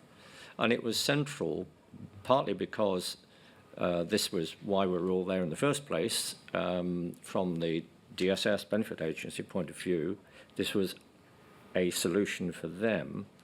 The key thing about it was that if you've spent 2 years, as they then had, trying to develop that kind of system, then it wasn't true just to say, oh, well, you can use that, but do it in a different way. I've got no doubt that a lot of the work on the benefit card would have been kept and used again. I can't justify that for the reason I've said before, that I don't understand the technology well enough. But I'm pretty sure that that would have happened. But there would have been a lot of work that had to be done to now handle this in a slightly different way. And that was what B3 was going to force us to do. So the problem that faced the post office was that you'll be left not only without the benefit card and all the benefits that came from that, but you'll be left with a system that you considered to be suboptimal. It would be suboptimal in the sense of the comparison with the benefit card. And remember again that at this stage we were trying to set out a position to argue strongly for the benefit card, not for option B3. And it would have been suboptimal, but when I look back now, I think we perhaps overplayed that a bit, because you could have worked on that. It would certainly cost more, which it did, and it took a lot more work, which it did, but out of it came actually a Horizon system, which for whatever the many and very disturbing faults that happened in the 20 years afterwards, actually survived for almost 20 years. Can we look at page 9 of that document? That's correspondence from the chair of the post office at that stage, Dr. Bain, to Stephen Byers on the 18th of May, 1999. Again, 18th of May 1999, presumably a time of lots of frank exchanges with ministers and officials.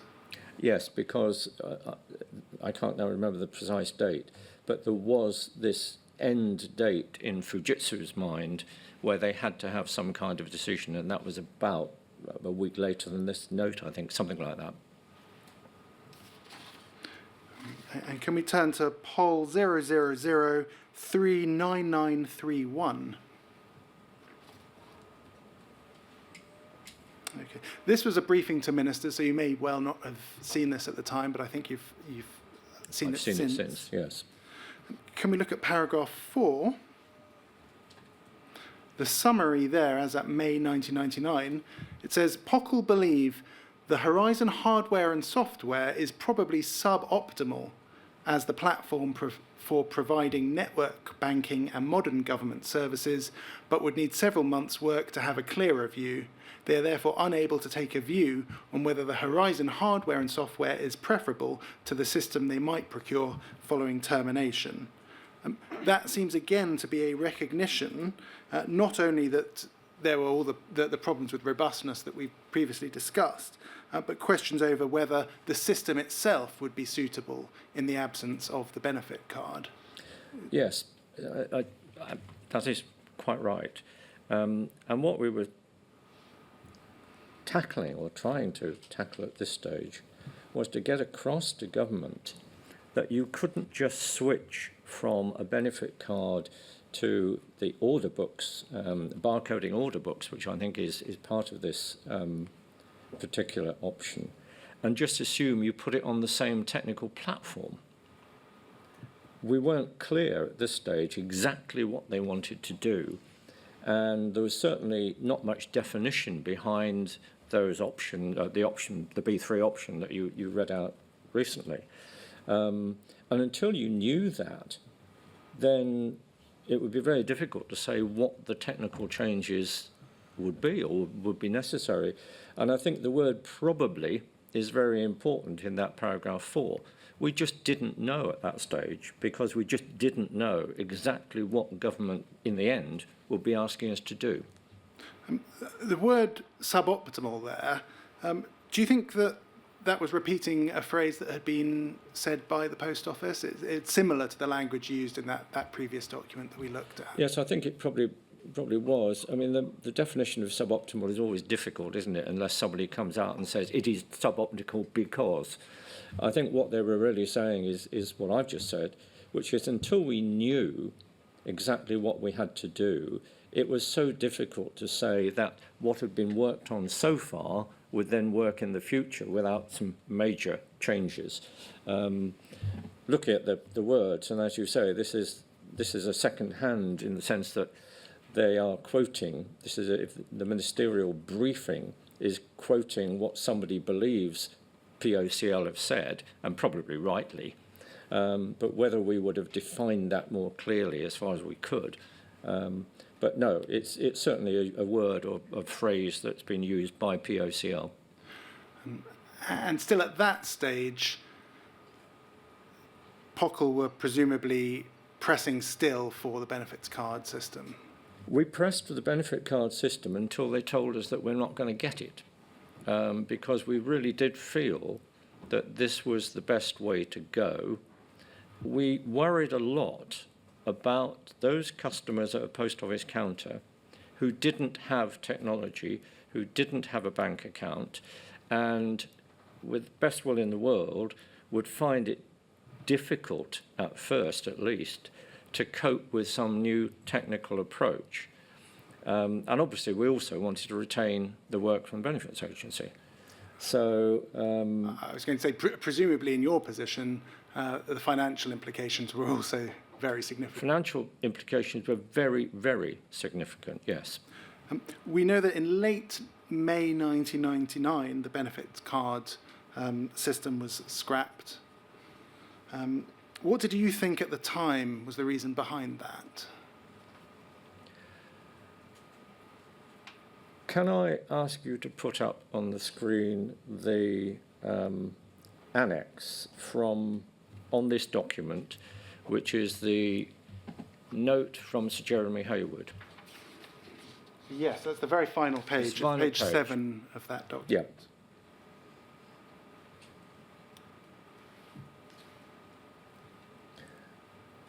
This I read for the first time very recently when I saw the document. And it almost summarises the problem that the government had in taking its decision. We don't want a huge political row with the sub-postmasters. ICL was at that time the premier British IT company, even though now owned by Fujitsu, and they don't want to put its future at risk, and they want to be able to defend the position.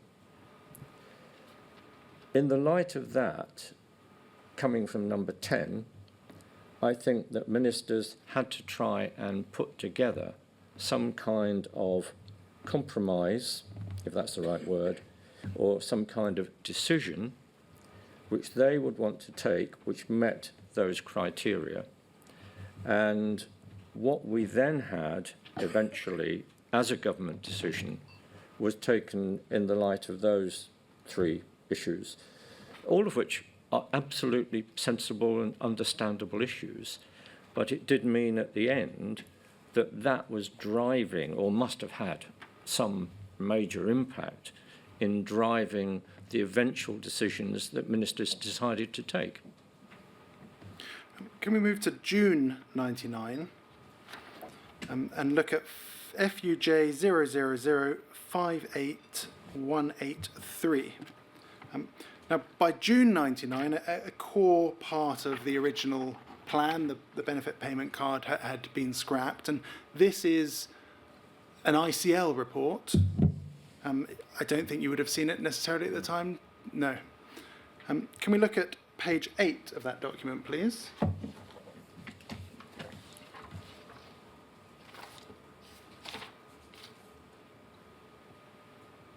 And can we look at the final 2 bullet points on page 8? So this is ICL reporting. To date, POCL have refused to enter into any discussions with us about new business development plans and programs, and this is likely to be the position until we are through codification and acceptance. Although we are now some 6 weeks into the new contract arrangements, POCL continue to remain negative and critical towards the programme and have not yet got over their bitterness on the way that they have been treated within the public sector, for which unfortunately they continue to hold us partially to blame. We have to work at this as we make progress with the commercial, financial and programme matters in order to find a more positive and long-term relationship. Is your recollection that business development plans had been put on hold at that stage? Yes, because I think we did not have a view yet about whether we would want to continue to work with ICL after they'd completed the contract, and the contract I think ran through to about 2005. I don't agree with the second paragraph quite so much. I'd seen this word bitterness used somewhere else. As a board, we were fairly heavily hacked off about the way that this had been handled. But it was a business decision. I don't think bitterness really covers it, certainly in our terms, whether that was from some of the people who've been up to their ears in dealing with all this in the programme, maybe so. What I think we were thinking at the time was, let's get this done. We did have views, which we were starting to develop in more detail, about how we would use the system after it had been accepted and after it had been put in fully. At that stage, I can well understand why ICL wanted to know about this, because they'd like to be first in the frame for any development beyond that that might occur, whether that's in banking or whether it's in government gateway or whatever. Our view at that stage was, not surprisingly, after everything that had happened, we weren't yet prepared to talk to them about future possibilities beyond delivering the contract. I think it's fair afterwards to say that this eased, and as we got further and nearer to the time when the system was accepted, I think there were then more discussions starting. So I think this was very much at a point in time where we'd had to go down this revised route that government wanted, and there was doubtless something that was flowing over that into the relationship with ICL. By that stage, by the benefits card system not being brought forward, presumably one of the reasons for that was significant delays in the project. Yes, I think in the minds of DSS it was, and I can understand it from their point of view. Their view was they were paying more than they should have done, a view we didn't accept, but that was their view. We're paying more than we should have done for transactions at post offices, and that had been a view which had gone for many, many years. The route that we'd taken with, at the start, their agreement was the benefit card. This is my view and perception of the time, is that this was a good reason, a sensible reason from their point of view, not to continue with that card. And one of the things that we didn't know at the time that this was being discussed was whether that would have meant an immediate move to automated credit transfer, and therefore a pretty immediate loss of business, or whether that would come later. And that was clarified a bit later on. But I do think that it was more to do with the fact that they saw, for obvious reasons, a way out of this project and not going down the benefit card route. But do you not think that there was at least some damage at that time to the relationship with ICL? Yes, there would have been, in a strange sort of way, because what had sparked all this off had been the fact that ICL, I think, they were having to deal with something in their accounts which was around £250,000, some problem, and therefore, and quite rightly in my view, they were saying this has got to be sorted out by this date. The sorting out ended up with a decision by government which we had great difficulty in accepting, but then in the end decided to accept. And of course, for a short period, and maybe for a longer period at different levels, this would have meant you guys have put us in a position, ICL, where this has brought this to a head in a way we're not happy with. I don't think that lasted too long. I really don't, because at the end of the day, it was two businesses trying to sort something out. Both of us stood to lose even more if the relationship between us had not been good. And I really do think that as this progressed, that got out of the way and they really got down both sides to trying to make this work in the new form. Staying on this document, could we just look at page 10 and towards the bottom of the page? It's at the bottom of the page here. The morale, it says moral, but it means morale. The morale and motivation within the team is not the best I have encountered during the past 3 years. Following on from the initial shock caused by the withdrawal of BPS, the staff are very uncertain as to their future and that of ICL Pathway.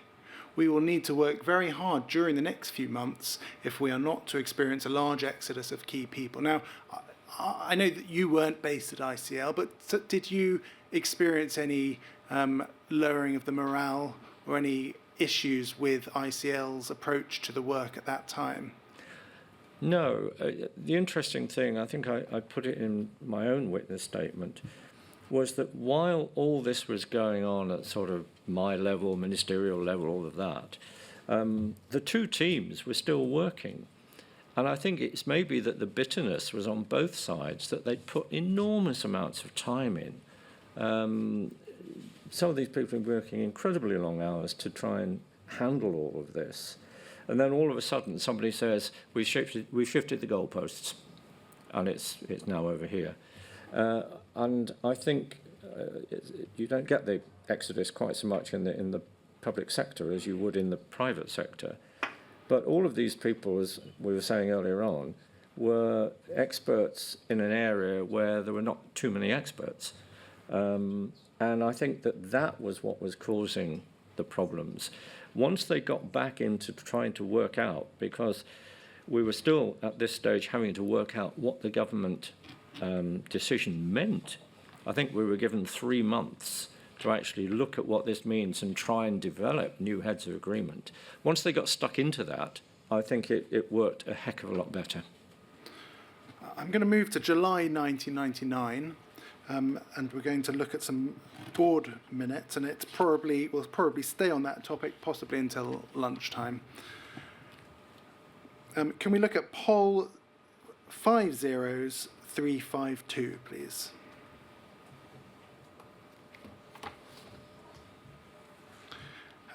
This is the 20th of July 1999. It is a meeting held in a manor. Was this an away day or Yes. away Yes. period? And Horizon is addressed at page 8.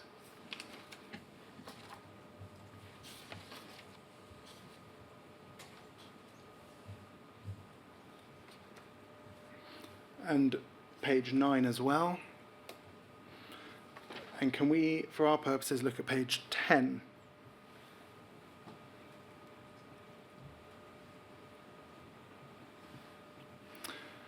At the very top of page 10, in particular, the discussions had identified 4 work streams to be progressed: influencing the timing of ACT, getting the most out of Horizon, reviewing channel strategy across the post office, defining options for the counters network, including subsidy issues.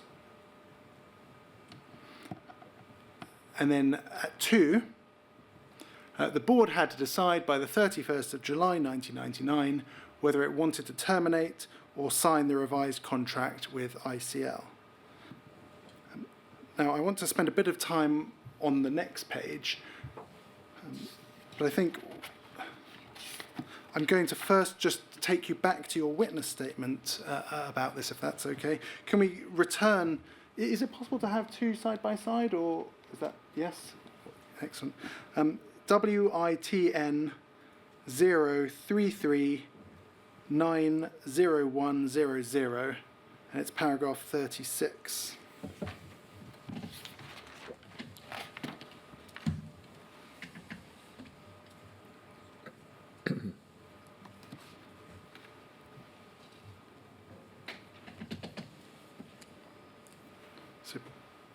Thank you. It's paragraph 36 of that witness statement. I can tell you which page that is.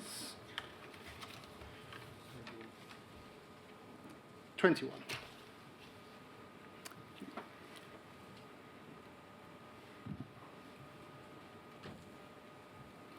Okay, I'm just going to read you a little bit from your witness statement. It says, I've been asked by the inquiry to comment on my understanding of any technical issues and the robustness of Horizon at this time. I've also been asked to comment on my knowledge of any problems experienced by sub-postmasters, any concerns I've raised, and why the decision to sign the contract with ICL was remitted to the Chairman and Chief Executive. The board were assured by the Horizon Project Director in the meeting that the system was robust and fit for service. The only issue reported was that some sub-postmasters were having trouble balancing their accounts, which was seen at the time as a training issue, not a systems issue. So that was your evidence in your witness statement, Yes. which is that the only issue reported was that some sub-postmasters had trouble balancing their account. Back to the minutes, we don't need to keep up the witness statement, but at page 11 of those minutes, I think exactly where we are, in fact, could that be blown up? Thank you. 5. System rollout was scheduled for the 23rd of August 1999, with acceptance needed by 18th of August. There were 3 categories of acceptance, each with a threshold which would determine whether or not rollout could proceed, high, medium and low. 1 incident within the high category or more than 20 incidents within the medium category would result in the system not being accepted. Currently, there were 270 incidents, of which 1 was high and 29 were medium. Of greatest concern was the inadequate training of employees, although a new package had been produced and work on other incidents was underway. At this stage, it was not expected that there would be no reason for not accepting the system by the 18th of August. And it was noted that, excluding the concerns over training, David Miller concerned the system robust and fit for service.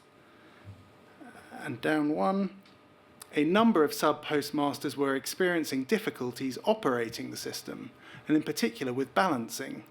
To help overcome this, and in addition to the new training package, additional resource, 300 managers, had been allocated to handhold staff as officers came online. This was a considerable but necessary investment to ensure the human-technology interface worked correctly. It was likely that a small number of sub-postmasters would continue to experience difficulties. Now, the news from David Miller that the system was robust and fit for service, that sounds positive. Do you remember that message being communicated to you? Yes, I do. It was a very important message, and I think also explained what was being done to look at the key area of balancing, where at that point they were saying that they didn't think this was a system. It was more, well, I didn't say this, it's more human nature. We would have accepted that because the range of sub-post offices were from, at one end, a lady in her front room operating a sub-post office, almost as a social service, up to the other end, which was a highly professional retail outlet, big private business, post office on the side. And I could well understand, and I don't know how it spread, but I could well understand the need for a number of sub-postmasters to need additional training and additional help. So we felt that point at paragraph 6 there was very important. That was coming from the project director. And secondly, we felt that the issues set out in paragraph 7 were then being handled properly by allocating a lot more staff, given that, remember, this is all over the UK and including Northern Ireland. This would be through the local retail network managers to help those sub-postmasters who are having trouble with operating the system, assuming throughout this that it was a training problem, not a system problem. Can you just tell us a little bit about David Miller and your relationship with him? Did you see him as the expert in terms of IT matters? Yes, he was the project director. My relationship with David would not have been particularly close because he was operating and reporting directly to Stuart Sweetman, and my relationship was much more with the managing director than it was with the project director. But obviously, as we got closer and closer to the end, what we thought was going to be the end of the project, it was important for the board to hear directly from the project director his view of exactly where we were. So he would have accompanied Stuart Sweetman in this particular meeting, and between them they would have given an update on what was happening, where they were, what the risks were as they saw them. And how much faith did you have in what you were being told?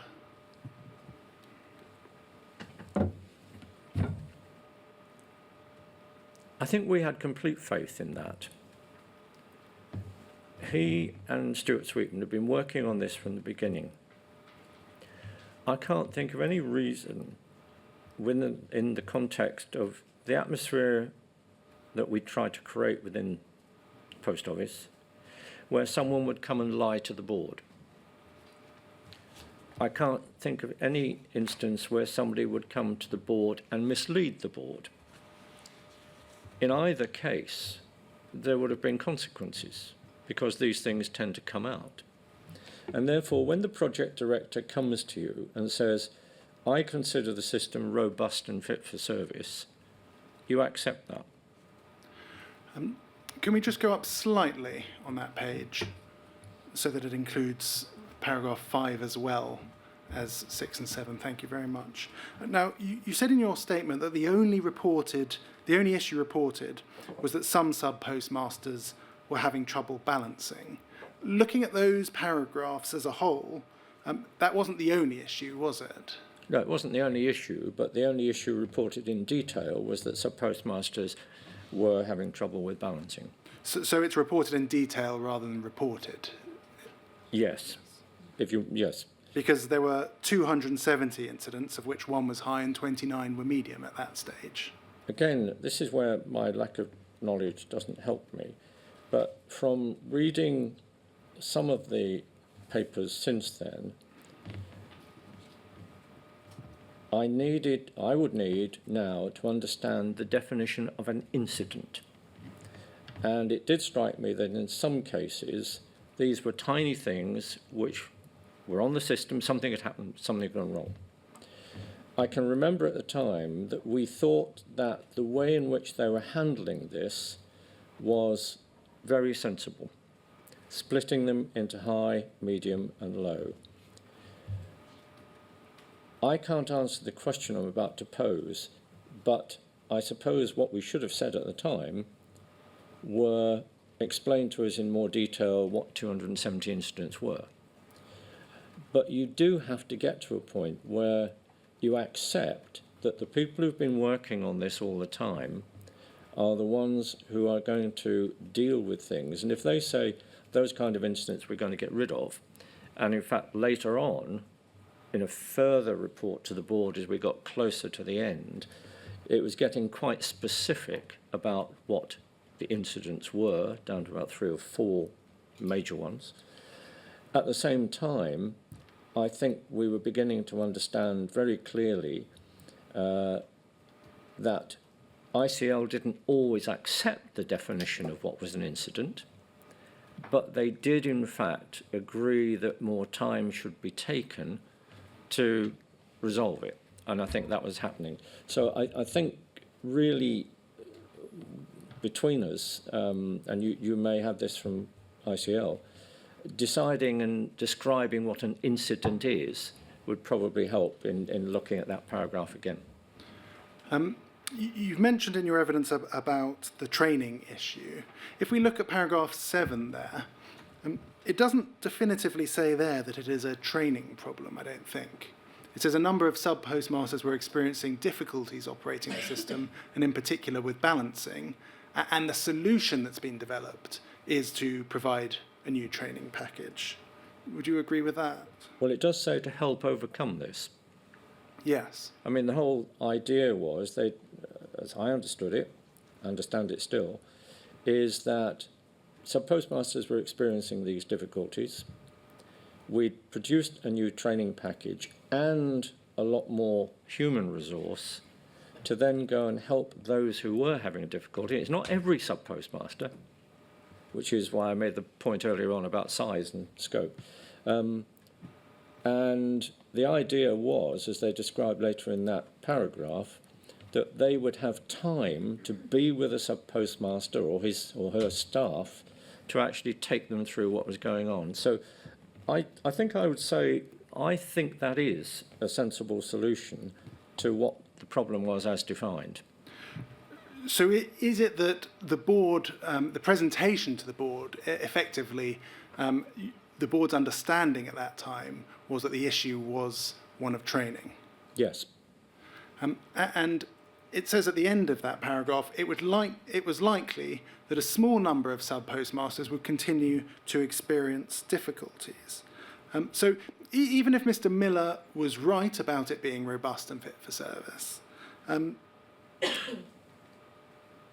you were aware that there would be continuing problems for a small number of problems for some sub-postmasters.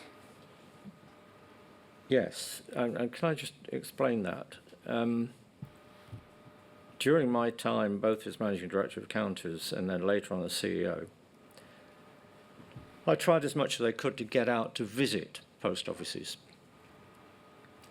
And the difference in capability of sub-postmasters was quite large, in the same way as I tried to describe a few minutes ago, the sort of businesses that they were running were very different.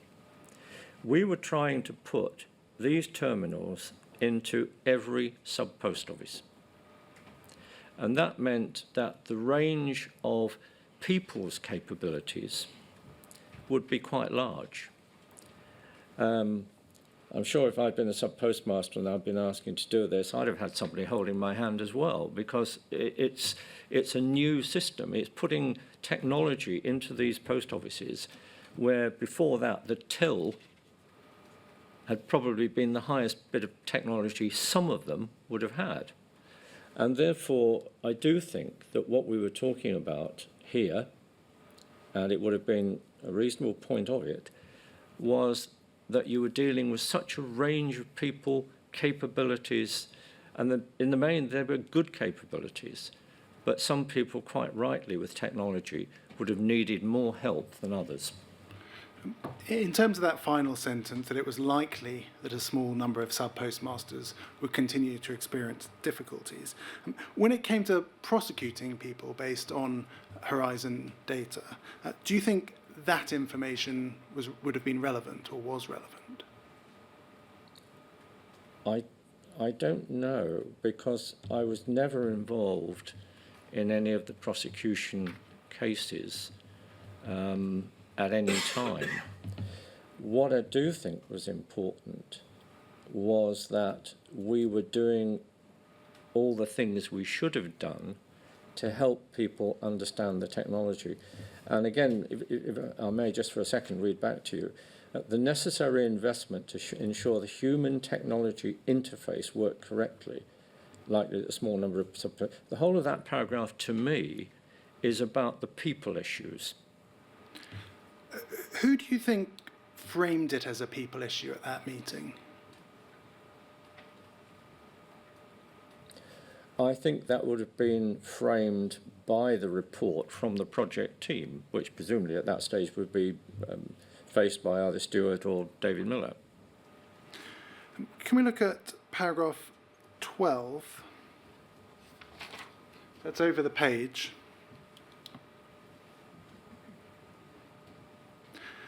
Members were concerned that a number of technical issues remained unresolved and that the BA contract position was still unclear. These were two critical issues and needed to be progressed further before the board would be content for the contract with ICL to be signed. An update on the negotiating position with BA would be provided to members who were content that the final decision on whether or not to sign the contract be remitted to the chairman and chief executive. Having been told that there were some quite technical acceptance incidences, for example, were you content for that final decision to be delegated to you? Yes, let me explain that. I think that's not the way I remember it at all. I think this issue was, you've got to go back to a meeting we haven't discussed, which was when the board agreed to accept the proposal set out by the Secretary of State for Industry for the future of Horizon. It had been a full board meeting and all of the board members had agreed. The follow-up from that was getting to this point where we agreed to sign the contract. What I think this minute was saying, or what I remember, is the board as a whole did not need to meet to review that contract, and the process of deciding that was remitted to me and the chief executive, and it would have been with Stuart Sweeten as well, managing director. So it was more about that kind of process than anything else. When I wrote my own evidence, I said it was unusual, and I thought that it meant that they expected us to go through sort of line by line the contract. I've thought about it since then, and I've reread this a number of times, and I don't think it was that. I mean, there was a discussion, obviously, about that contract, but I think it's much more about a process from the board saying, look, at some point you will need to decide. You don't need to come back to all of us, given that the basis of the contract was basically the Secretary of State's letter setting out what the government was prepared to accept, that they were prepared then for us being the Chairman, Chief Executive and the Managing Director, to decide if that could then go ahead. And given that you knew about various technical issues at that time, did you feel that you had the expertise to make that call? The issues had come down to about 3 or 4 in the end. And one of the things we had learnt, I can't remember from who, probably from our Director of IT, is that it was very unusual in any project, and it's still the same today, not very far away from the legal profession, I gather, from IT systems going wrong. It was very unusual for any project to be 100% perfect when it was finished. And what we were being told, I think rightly, was that there were still issues that needed to be solved, and this would be technically, and presumably software, and presumably code writing and everything else. But they, in the views of our people and ICL and others, should not hold up us accepting, and therefore accepting the contract, accepting it, and that these would be worked on. And I think somewhere it talked about working on them between about September and December. So I think, again, going back 20 years, this would not be unusual in any scheme, any big IT scheme. And the judgment had to be made by those who understood it about whether these were fundamental flaws in the IT system or whether they were issues that, yes, had been recognised, were being worked on, and in the views of the experts were soluble. So would a fair summary of that be that you knew at that time that the system wouldn't be perfect, but that work on the system would continue after it had been accepted? Yes, and we'd already, I think, decided that there would be a pause in the rollout of the system until about January 2000. Yes, we can look, if you look at paragraph 10 or X on page 11, that in fact makes that point. Yes. So rollout to offices would be suspended for a 4 to 6 week period over Christmas 1999, at which point a review of the process would be conducted. Yes. And the revised contract was signed at the end of July with an acceptance date of the 15th of November 1999. That's quite correct. And then rollout proceeded after. With that pause, yes. So I know I said that that would be the last topic before lunch. I think I can squeeze in one more topic before lunch. Certainly, Mr. Blake. Thank you. So let's move to September 1999.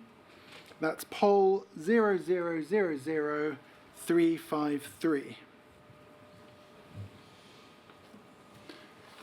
This is a board meeting of September 1999, 14th of September 1999. Can we go to the bottom of page 2, please?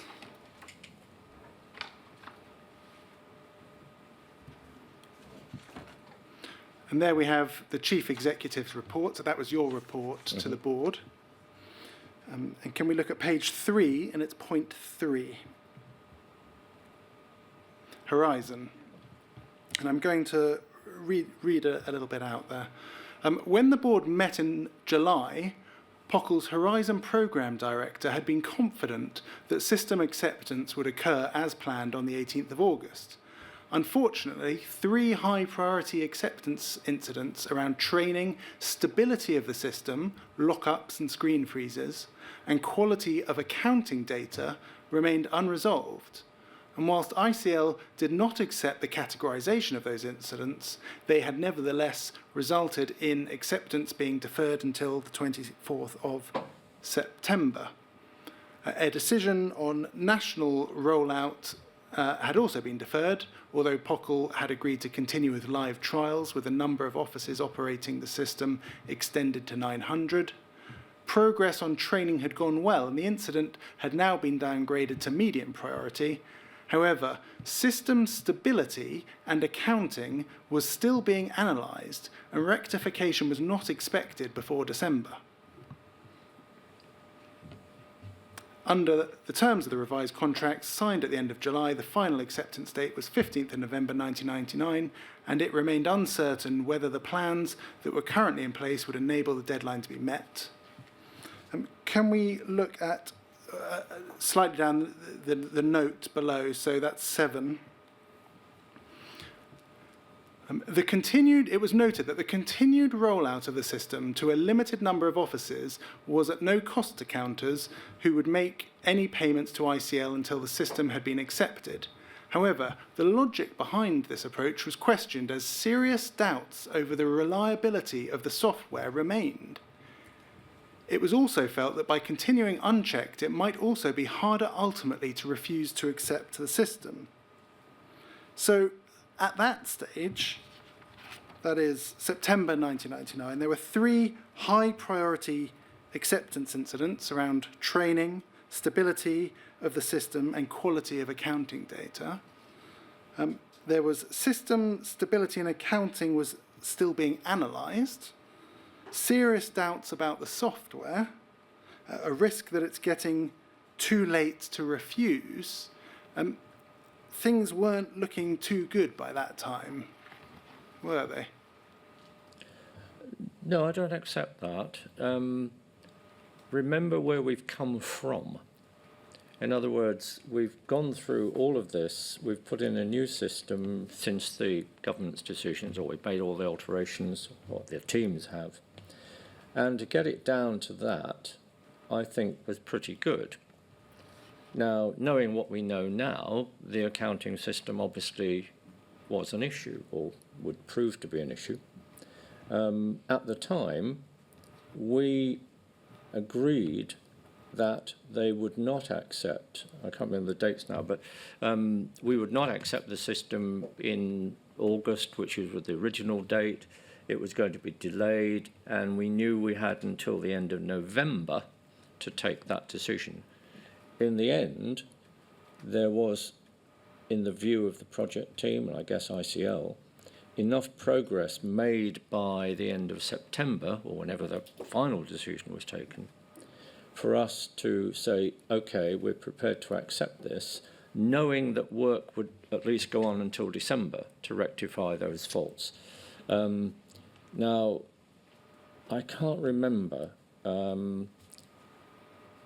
how much discussion there was about what needed to be done to rectify them, but I'm pretty sure that the impression we had was that they were rectifiable and that they ought to be able to do that by December. And one of the reasons I think that is because if you go beyond the time, quite soon after the time when the whole project had been accepted, we were starting as a board to look at how to use it. How do we make a pitch for government gateway work or other work? And I cannot believe that we as a board would have been doing that if we'd felt that somehow there were some major glitches in the way this system was operating. But, I mean, that late on, issues with the reliability of the accounting system, that was pretty fundamental to the system, wasn't it? Well, it depends what it was. I can't tell you exactly what that was, but the impression we got was that that was fixable. What I haven't got, what maybe we all need to see, is exactly what was that was then causing the problem. Is it something that affected every office? That, to me, would have been a major fundamental flaw in whatever we were trying to put in. So I think before I'd agreed with you, I'd want to be clearer than I am now in my mind about the scale of or the complexity of the issue that meant. Certainly at the time, we would have felt that this was, as I say, something which was handleable, something which was going to be put right. And that's why we took the line that we did. But reliability of the accounting system, even if that affected only some post offices, that would be serious, wouldn't it? Yes, it would be, but it would be handleable, wouldn't it? I mean, we're talking about 17,000 post offices. If it was 17,000 post offices, I'd be saying to you, yeah, there's a fundamental flaw in this. If it's affecting some things and it's a particular error, then we need to know exactly why that error is being caused in those offices. And the impression we had when we took this line was that it was small enough to be handled and rectified by December, because that was what we were being told.